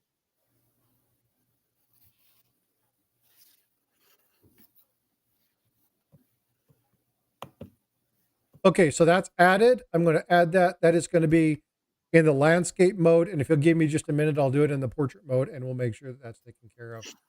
But there, like I said, there's 4 resources in here. They are the primary ones that I utilize to go over this. Now, the one that's not included is the one that Paula was talking about. And unfortunately, the VPN that I'm using is connected to something that's not allowing me to access the Congress website, congressional website, the Senate website.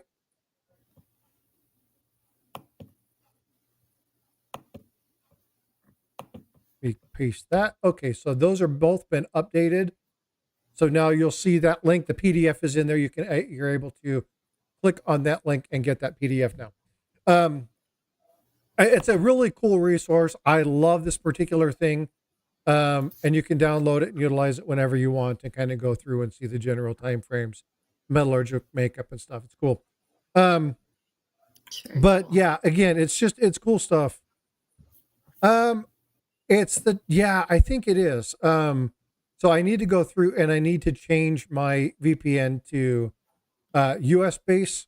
But I change every time I stream, I set it up to different locations so that it never pinpoints my one location over and over and over again. It always shows up in different locations. So I do that. So whenever I'm streaming, I won't be able to access a government website. But yeah, I'll make sure that we get that one to you. I have to make sure that I'm looking at the right site. Now, I did put in chat earlier. There is a mistake in that chart, by the way. I just found. Of course I did. I'm sure there's probably more than one. Now I won't be able to unsee it. Is it what you're looking at on the screen? No, I don't have anything about them taking the 10 out of the Lincoln set in 62. Now when it went from bronze to brass. Whatever. Oh, I got you.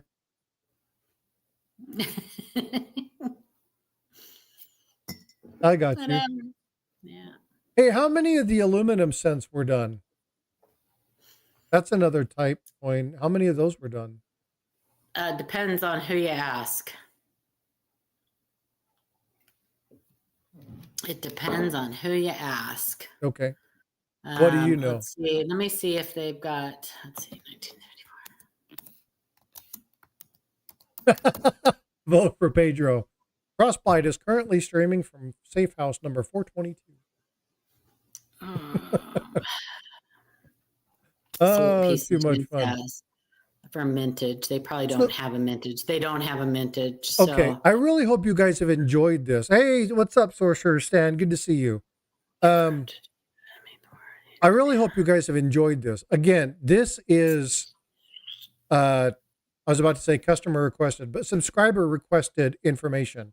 This is member requested information. And I took quite a bit of time to try to pull this stuff together. If you guys like this, I have zero issue doing this. I love doing research and gathering information and pulling resources for you guys. If you guys like this kind of stuff, you know how you can help me? Give me more ideas, right? Tell me what you guys want to see, because sometimes this is going to be beneficial for you. And you may be like, I don't want to hear the history of that. And then you may be looking at a coin and going, I might need to go back and look at this. If you're watching and you haven't subscribed, consider subscribing. If you're watching and you don't have the notification bell turned on, go back and flicker the notification bell on and off, right? I don't ask for you guys to do super chats. I ask if you're going to do something, gift a membership, right? Include people in the community into this. I really like building the community aspect of that. But I don't ask you guys to do that. What I do ask for you guys to do is to provide me some things that you guys want to hear. I am about providing the best information that I can. It's why I include people like Paula and Eric and Chuck and all those guys, all those folks, because I don't have all the information, but I will research whatever you guys want in order to provide you some good information. So please send me emails, put stuff in chat, make sure you tag me when you do, and then we'll talk about it. If it's something that I've already done, I can refer you to it. If Livecoin Q&A has done something recently, or they have the people on hand who are the experts, I'll send it over to them and say, hey, there's been a request or two from this. You may want to check and see if other people in your streams want to do it. I will defer to expertise.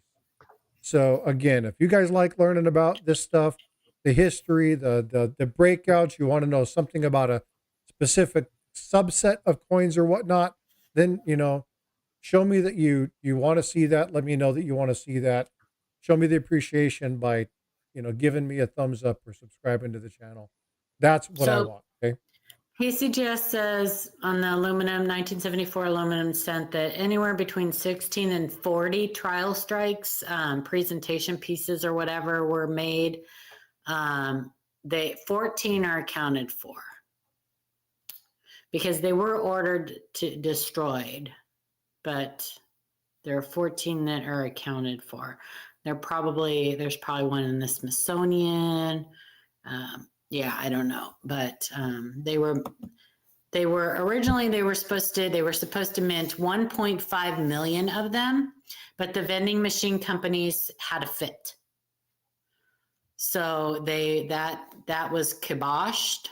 Oh, so why would they have or was it the same reason that they complained about the Susan B. Anthony's and the presidential dollars and So I probably was because they would have had to redesign all of the guts in their machines. And they didn't want to eliminate the copper, I guess. I don't know. It just says that. So it says the vending machine corporations and copper mining companies were not about to give up, since eliminating the copper cent from circulation would have a huge negative impact on their business. So they lobbied against Brooks to keep producing the copper cents for circulation. Mary Brooks, who was the director of the U.S. Mint. gotcha. And then the following year, Brooks ignored the copper mining corporations and still went ahead and ordered 1974 aluminum trial strike Lincoln cents to be produced. They were struck to present to government officials. There's several estimates given on how many, ranging from 16 to 40 examples. The Mint's final decision that they would not use the 75 aluminum cents for circulation and ordered employees to have every single example melted. But they acknowledged years later that 14 coins were unaccounted for. And to this date, to this date, it says the 14 trial strikes have not yet been recovered, with the exception of the PCGS MS62 example that surfaced in the media in 2001. This example is believed to be the Tovin specimen. So, yeah, you can read all about that on PCGS Coin Facts. I'm assuming that Tobin was a senator or something. It says Tovin was an officer at the U.S. Capitol. Okay. So I'm sure they documented the dies and the strikes and stuff like that. So, yep, I'm sure.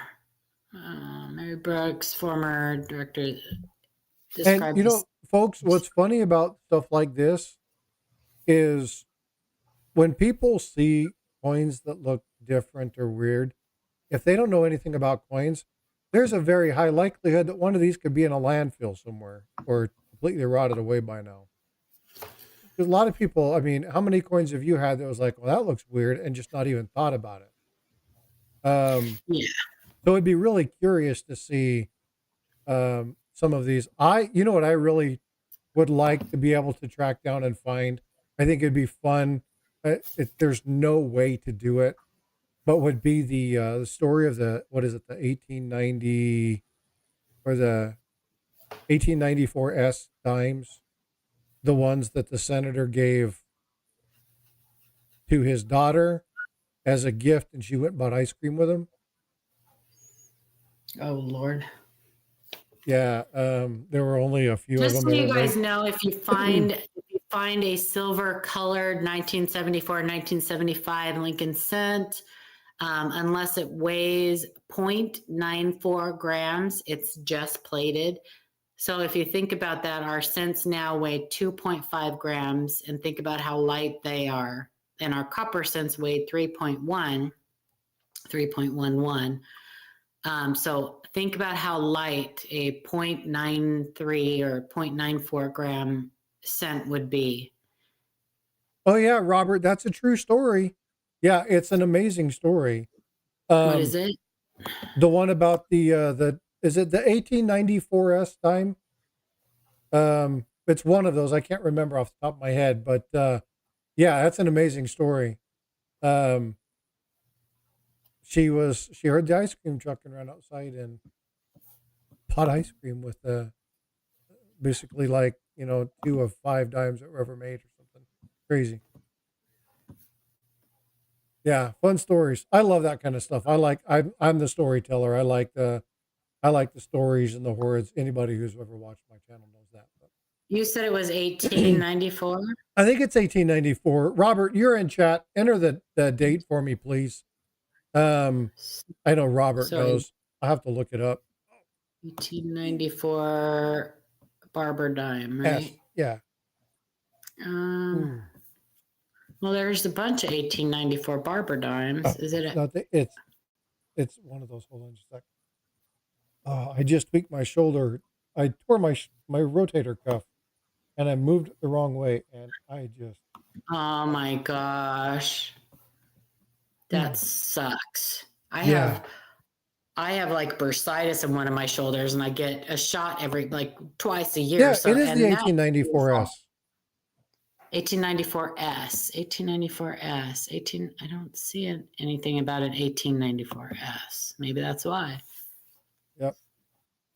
1894S. Was there even a San Francisco Mint? I don't know. When did the San Francisco Mint? Don't ask me about dates. 2005, one sold for $1.3 million. In 2007, 1894S, Barber Dime. one Okay. sold for 1.9 million. Dime In producing ice. It's one of the rare. 2015, one sold for 2.9 million. Yeah. Oh my gosh. 1894S. Proof. Yep. Barber Dime. And he had how many of them? 2 of them, and his daughter used them to buy ice cream. There were only 24 made. Yeah. Holy Oh, cow. yeah. Too much fun. Oh my gosh. Yeah, it's a remarkable story. I need to do a little thing about that, but yeah, it's an amazing story. Later found one later found at Gimbel's department store and purchased for. Oh my gosh. That's crazy. Yeah, Well, I yeah. think there was one of the 1943 bronze cents was found in somebody's lunch. They got it back in change at school in their lunch change. And who is that? Some little kid got back a 1943 bronze cent back in change. Ah, wow. Yeah, in their lunch change. Wow, that'd be crazy. That's cool. That would be crazy. There's some crazy stories out there. Yeah, I remember the kid finding one. I didn't realize that they got it back in change at the Yeah, back lunchroom. in Yeah. change at lunch. Their lunch change. He takes it home. School Mom, here's lunch. your change. Like, Right? Crazy. yeah. Well, the thing that's as cool is that they recognized the importance of the coin, right? Yeah, I don't know when. I don't Yeah. remember the year that was found, but yeah, whoever. 2005 or something like that? Oh no, it was way Was it before or that. way earlier? Yeah, yeah. Oh, yeah. But there are so many cool stories like that. I think this is one reason that I like sharing information and giving you guys like the historical context of stuff, but I love the stories. Love learning about the hordes and the stuff that's happening. And I'm doing one about a horde in Utah. I've actually reached out to um, uh, a family member that lives in Utah still, excuse me, to do some research on a horde in Utah. Trying to see if I can get some people to give me some information. 1947. It was 1947. found in his change. Yeah, change given at his school cafeteria in 1947.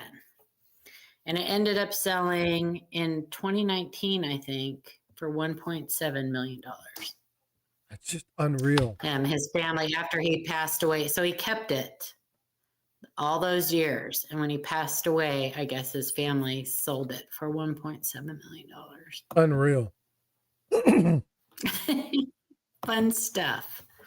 Amy, thank you for the $7 super chat, my friend. I appreciate your support. Thank you so much. Yeah, it's really cool. I really do like the stories. I like the history. But again, folks, Mhm. if you like this legal stuff, hey treasure woman, how are you doing? Thanks for coming in. If you like stories like this, you like learning about the legal, or you have questions regarding, what was it about the 1873 that was so important for collectors? Or, hey, what happened during this time frame? Or if you're a stacker and you want to know something about a numismatic law or something that was passed that really hit or impacted it, like the 1834 Act. If you want to know stuff like that, reach out to me, let me know. Because I can do whatever I want to do and put in content out, and I have tons of ideas and stuff. But if there are things that you guys really want to see, let me know. I have zero issue doing the research, doing the work. I really enjoy doing that. So if there is something that you guys can do, let me know. Um, but yeah, just a lot of great stories. I mean, finding $1 million penny in your lunchbox. I mean, really, like, when does that happen? That's cool stuff. And he kept it his whole life. Kept it his whole life. I just think That's I think it's amazing. really incredible. You know, Yeah, um, that's really and this is incredible.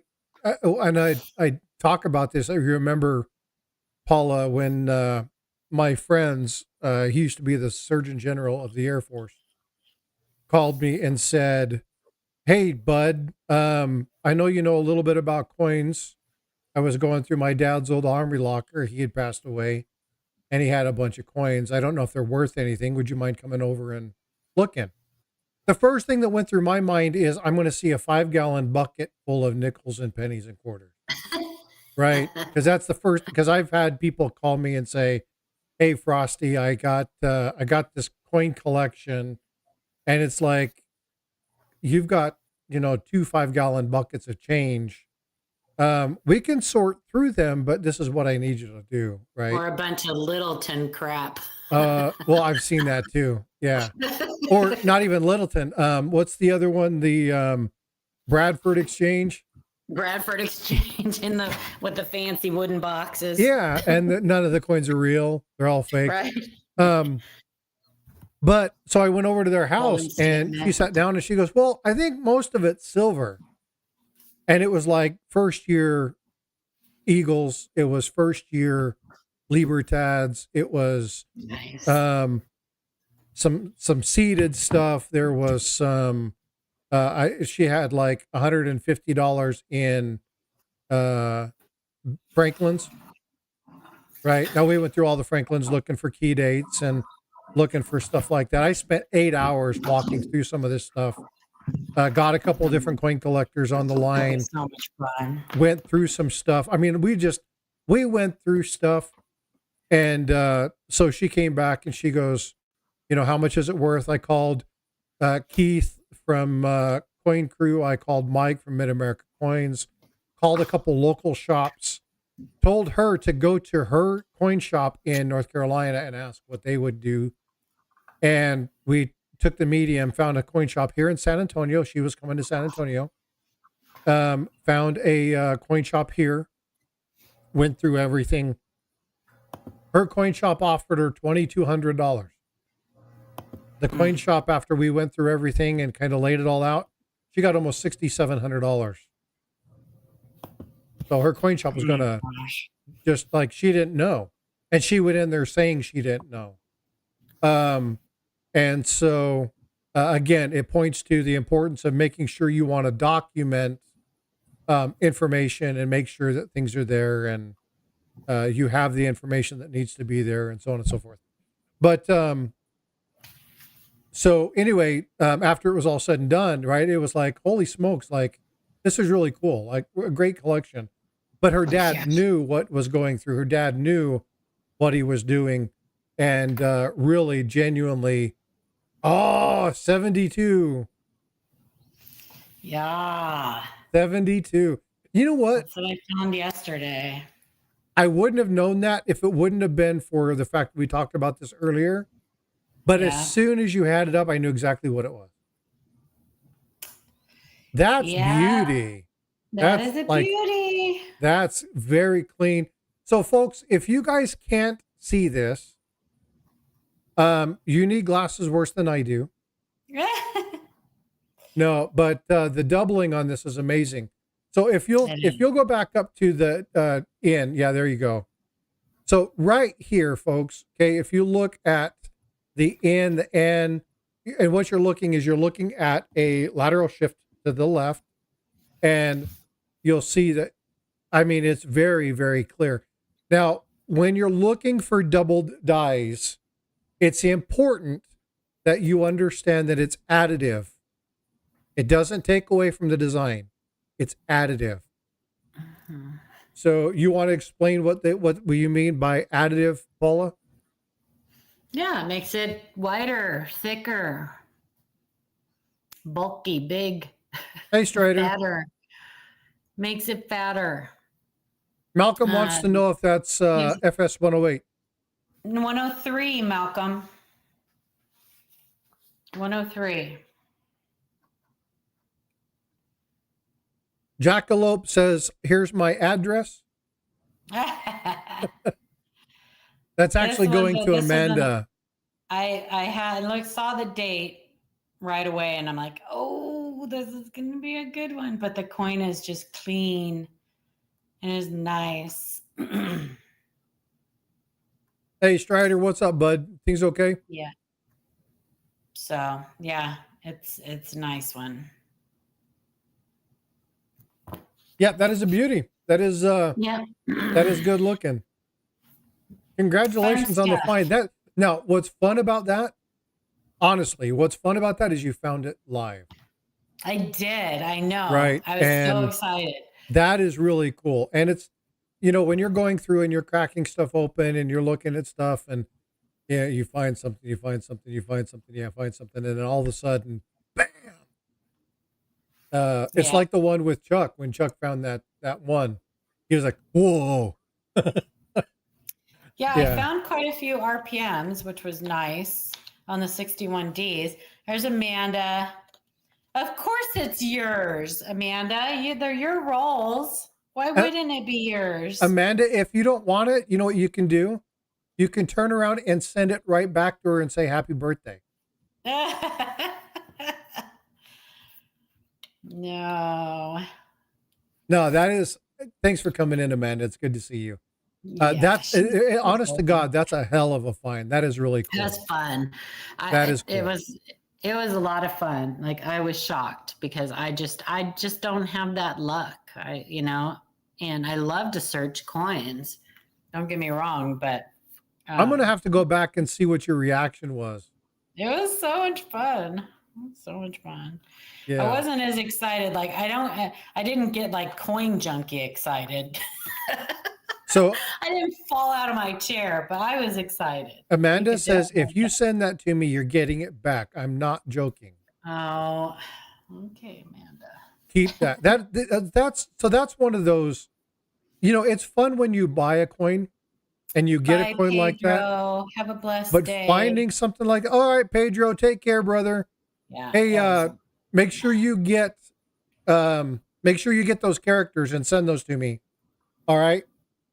And then I'll have, I won't see Bifrost for about, uh, 2 weeks.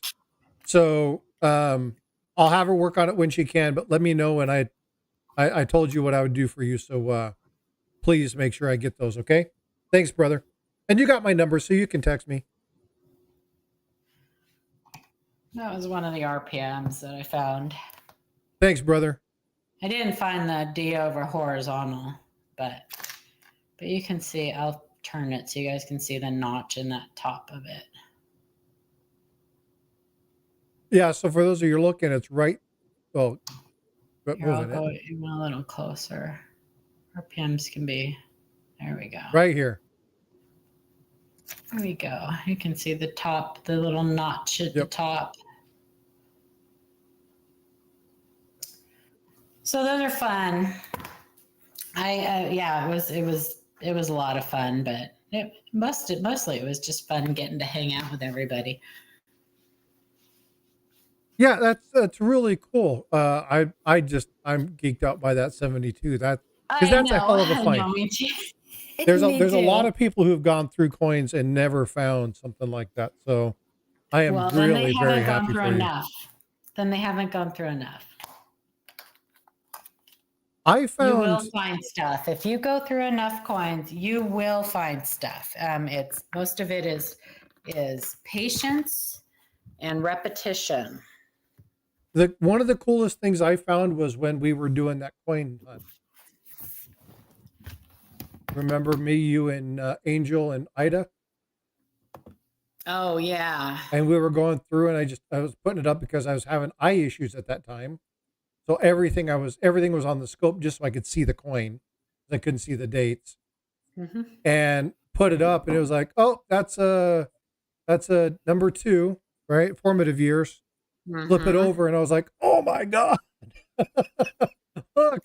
It's like Coin Junkie when he goes through those. Oh, good. Coin Junkie's so much fun to watch. He's a hoot. He is so much fun to watch. He is so much fun to watch. He reminds me of when that's how I am when I'm looking through our emails and somebody sends us something, they actually found something really good.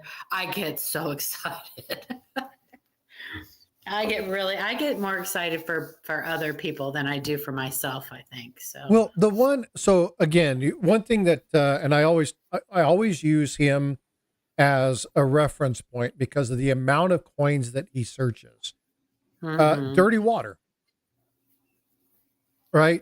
Dirty waters always drop in really cool finds. He is searching all the time. Yep. And if you're not looking, you're not going to find. Right? And he looks at the entire coin. Yeah, and you got to go through it, right? You carry a loop. Has anybody ever? No, I got the opportunity to meet Shay at Tulsa 2 years ago, and so we're sitting there. He gets his change back, and he's already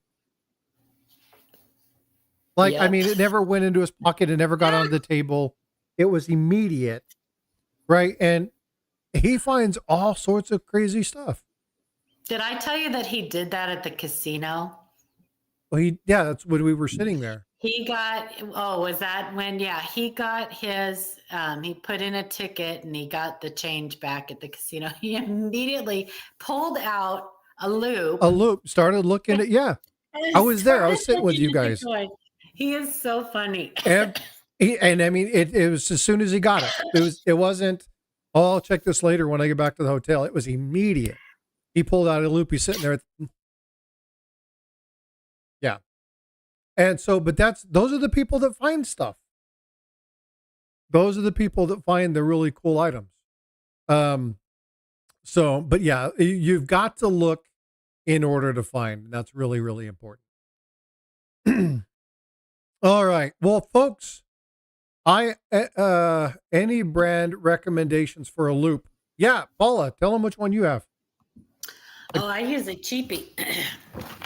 Hang on, I'll show you. It's like $8. Yeah, it is. And it has a light. So let's see. Oh, one of the it's cheapie. It's a cheapie. Yeah, but it has a built-in light. It's awesome. Yep. You getting ready for church? When I go to shows, I use my little Bausch and Lomb, but you getting ready for church? I like that dress. I'm getting ready for church. I am. I figured you were getting ready for dress. I normally don't see you running around your house in a dress. So,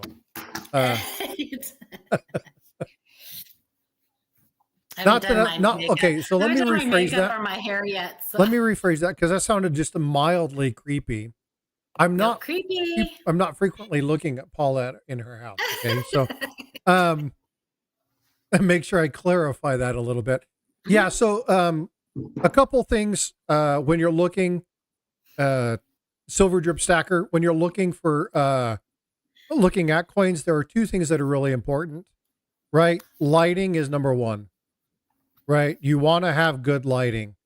Um, if you have dull lighting, you need those shadows. You need that light to be able to illuminate the coin. And then you need to have a loop with you. So if you have, uh, you know, I got mine is actually in my pants pocket because I You know was what the looking at first stuff thing you yesterday. have to have when you're looking at coins, Well, the though? coin. Well, education. Yeah. Yeah. Well, you have to know what you're looking at. You got to know what you're looking Know for your and minting process and stuff like that. Yeah. how to identify it. Otherwise, you're wasting a lot of time. Frost, can I purchase memberships and allow? Oh, can you purchase them and then allow me to give them away? No, but you can do it yourself. So if you go to membership, down to the bottom, you're going to have one that says memberships and then one says membership gifting. And then you can choose 1, 5, 10, 20, 50, 100, whatever you want to choose. You don't have to send them to me to give it away. What it does is it goes by people who are subscribed to the channel. So if you're not subscribed to the channel and you want an opportunity to get a membership, you have to be subscribed. But it doesn't take it primarily from people who were in the chat. For instance, I'll show you an example. Do you have to be subscribed? If you I go, thought you just had to click that allow gifts thing. you have to be subscribed in order to do that. Oh. Because you can't be a member of a channel that you're not subscribed to. Oh. You know what? Here, I want to show you something that's really funny. Makes sense. I mean, you should be subscribed anyway. I played with this. This is really this kind of. You makes have me me laugh. like front and center, or is that on purpose? Say again. I said you have me like front and center. Is that there? Well, you go. you were showing the coin. I know. Yeah. I know. So, okay, this is hilarious. I want you all to tell me what's wrong with this picture. What's wrong with this picture? I can't see it yet. Frostbyte has become a member. So, Oh. I've been a member for 1 month. How do I become a member of my own channel? You know what's funny? I actually am paying for that membership. Oh my gosh. How does that happen? I don't know. So I've reached out and I've let them know. It's like, hey, how do you become a member of your own channel? And it's like, what in the hell? That's exactly what happened, Yoxnav, is that I was gifting them away and I got my own membership. So how does that work too, though? How do you subscribe to your own channel? Well, but that's the point. It's like I can't subscribe to my own channel. Yeah, so it's like I don't understand. I shouldn't be able to gift myself a membership. There should be no way that, because you have to be subscribed to the channel in order to have a membership. Yeah. Now, if you go into somebody's channel, you're not a member, and you click on membership, you automatically subscribe to them. It's just one of the features that happens if you choose a membership. I'm tied with you. It's funny because I'm just like, what the hell? I give away a membership and I got it myself. I'm like, there's something wrong with this.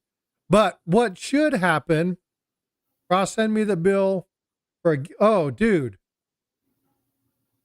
I will, okay, I'll send out a message to you, Robert, and I'll explain what I'm going to do. So here's what I'm going to do. This is courtesy of Robert Pintoff. All right, this is courtesy of Robert Pintoff. Robert Pintoff. I just gifted 5 memberships to everybody. Robert, thank you so much. So Pete Clark, Natty Stacking, Hoover's, Corgis, and Coin. I like that name. I like Corgis. I bet you they're from Britain. Angry No. Warrior. Oh man, no. How do I retract that? Just kidding, Angry. And then Kellen, Mr. Melted himself. So you guys, please make sure you tell Robert Pintoff, thank you. Robert, I'll email you. Or actually what you can do, Robert, is you can do this. Randomly picks from Send me an email here, and then you and I will discuss it. I'll tell you what's going on. But thank you so much, Robert. I greatly, greatly appreciate you.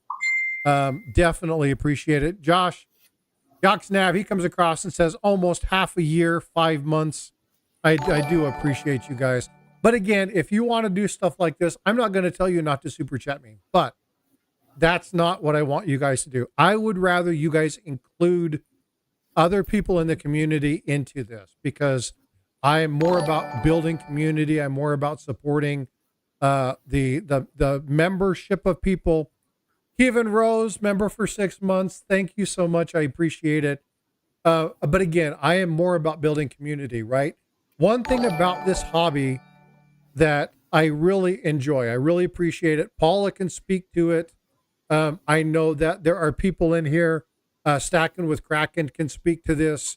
There's other people who have had issues, whether it be suffering from an addiction, maybe it's PTSD, maybe it's they deal with depression, maybe it's the fact that they are isolated, maybe they're introverts and they really don't like talking to people, but they enjoy That would be me.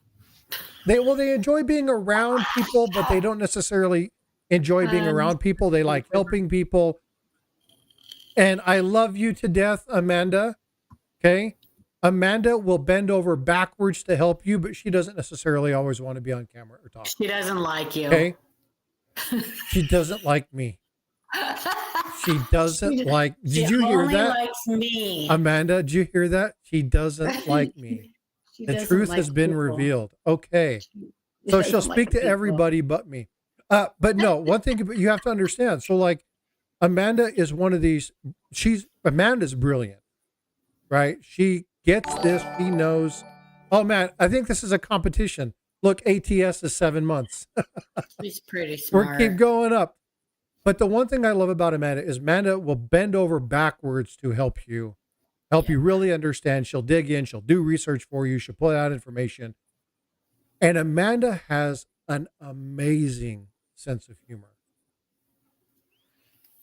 if she will just display it. But it's so dry, it's so fun. I love Amanda. Amanda is amazing people. But don't discount quiet people. Sometimes the quiet people are the most brilliant people.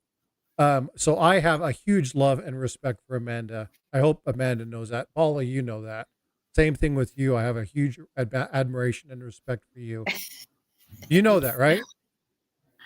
I do. You say that. Thank you. I appreciate it. Well, but here's the thing. So I consider Paula a peer, but I consider Paula a mentor when it comes to this. This lady knows so much about the hobby. Same thing with Amanda. Now, I'm not discounting, you guys know Chuck and Eric, and that's fine. But when it comes to these two ladies, they genuinely know what's going on. Angel's another one. Angel's another person who really understands a lot about coins. And so it's important to look at this. But I love these ladies. They are extremely intelligent, very kind and gracious. So I always want to make sure that they get their proper due and let them know how much I appreciate them, because you guys get the honor, because of her kindness and graciousness, to hear genuine facts and stuff about coins that I just don't know yet. And so I can't tell you how much I appreciate you, Paula. Genuinely, I really appreciate you. Thanks. And Amanda, love you too. You know that, right? I hope you do. Even though you don't like me, it's okay. This can be a one-sided relationship. She doesn't like anybody except me. And Ida. She likes Ida. No, she doesn't even like Ida. Oh, hold on. Somebody do me a favor and clip that little segment. I'm going to send that to Ida. Ida, we have a problem. Me. Ask her. She'll tell you. Oh, too much fun. Well, folks, I'm going to go ahead and wrap this up. I've got a few things to do. I've got some stuff to prepare for. Like I said, Bifrost is at work all day, so I'll have to pick her up and then take her back home. So I got a bunch of things to get together. I Yeah, do have a want, great day, you guys. Have a yeah, blessed day. thank you so much, my friend. I appreciate you coming up. Anytime. Bye, you guys. All right, see you later. All right, folks. Well, again, just a couple of things so you guys are aware. Every Wednesday, just a reminder, every Wednesday, I have a video drop that comes out. If you guys haven't seen them, go check out my dad jokes. I have a whole lot more that are coming out. I'm releasing another one today. Here in about 25 minutes, most of you will be over checking out Coin Crew, and they're doing their auction. But again, if you have questions, thank you, Ringmaster Ray. Appreciate you throwing that in there, brother. I really do appreciate you. I need to chat with you too. We need to get together and have a chit chat. But I do want to thank you all for the appreciation and the stuff that you show. Robert Pintoff, dude, gracious as hell. Thank you so much for that. Please, again, send me an email. You and I can talk about that. But again, just gifting memberships, doing stuff like that. Absolutely a stud. So thank you so much. All right, folks. We'll be well, be blessed. Take care. Stay out of trouble. As Ida says, don't get in any trouble that we can't get you out of. And here in about 10 minutes, Coin Crew will kick off. I know they have a couple really good things. Hey, Great Scott. There's another one, folks. If you haven't seen Great Scott, make sure you go check him out. He's really trying to do some stuff to grow his channel. And he's got some good direction. He's going to be doing some cool stuff. So make sure you're checking him out and following him out. He's an extremely good mod and really helped me get started in my technology and the structure of OBS and what I'm doing here. So most of what you see is owed to his kindness and graciousness to my channel as well. All right, Ringmaster Ray, I got something nice to say. I just can't remember it right now. Just kidding, brother. Fellow dad joke lover. But again, you guys, thank you so much for my siren, my mods. Thank you so much. Freaking awesome. You're a stud. Always generous and kind. Thank you for coming in and supporting the channel. Farm Dog, my friend, thank you so much for being in here. Coin Junkie, all of my moderators. I can't just tell you how much that I appreciate you. So thank you all for the love and support. And I'm going to do this real quick just because I can. I'm going to give something away. Brown Sugar, I missed you earlier when you came in. Love you a bunch, my friend. I hope you're well. Kevin Rose, outstanding. Kevin, send me an email. I got something for you. All right, folks. Take care, be well, be blessed, and you know that I will see you in the streams.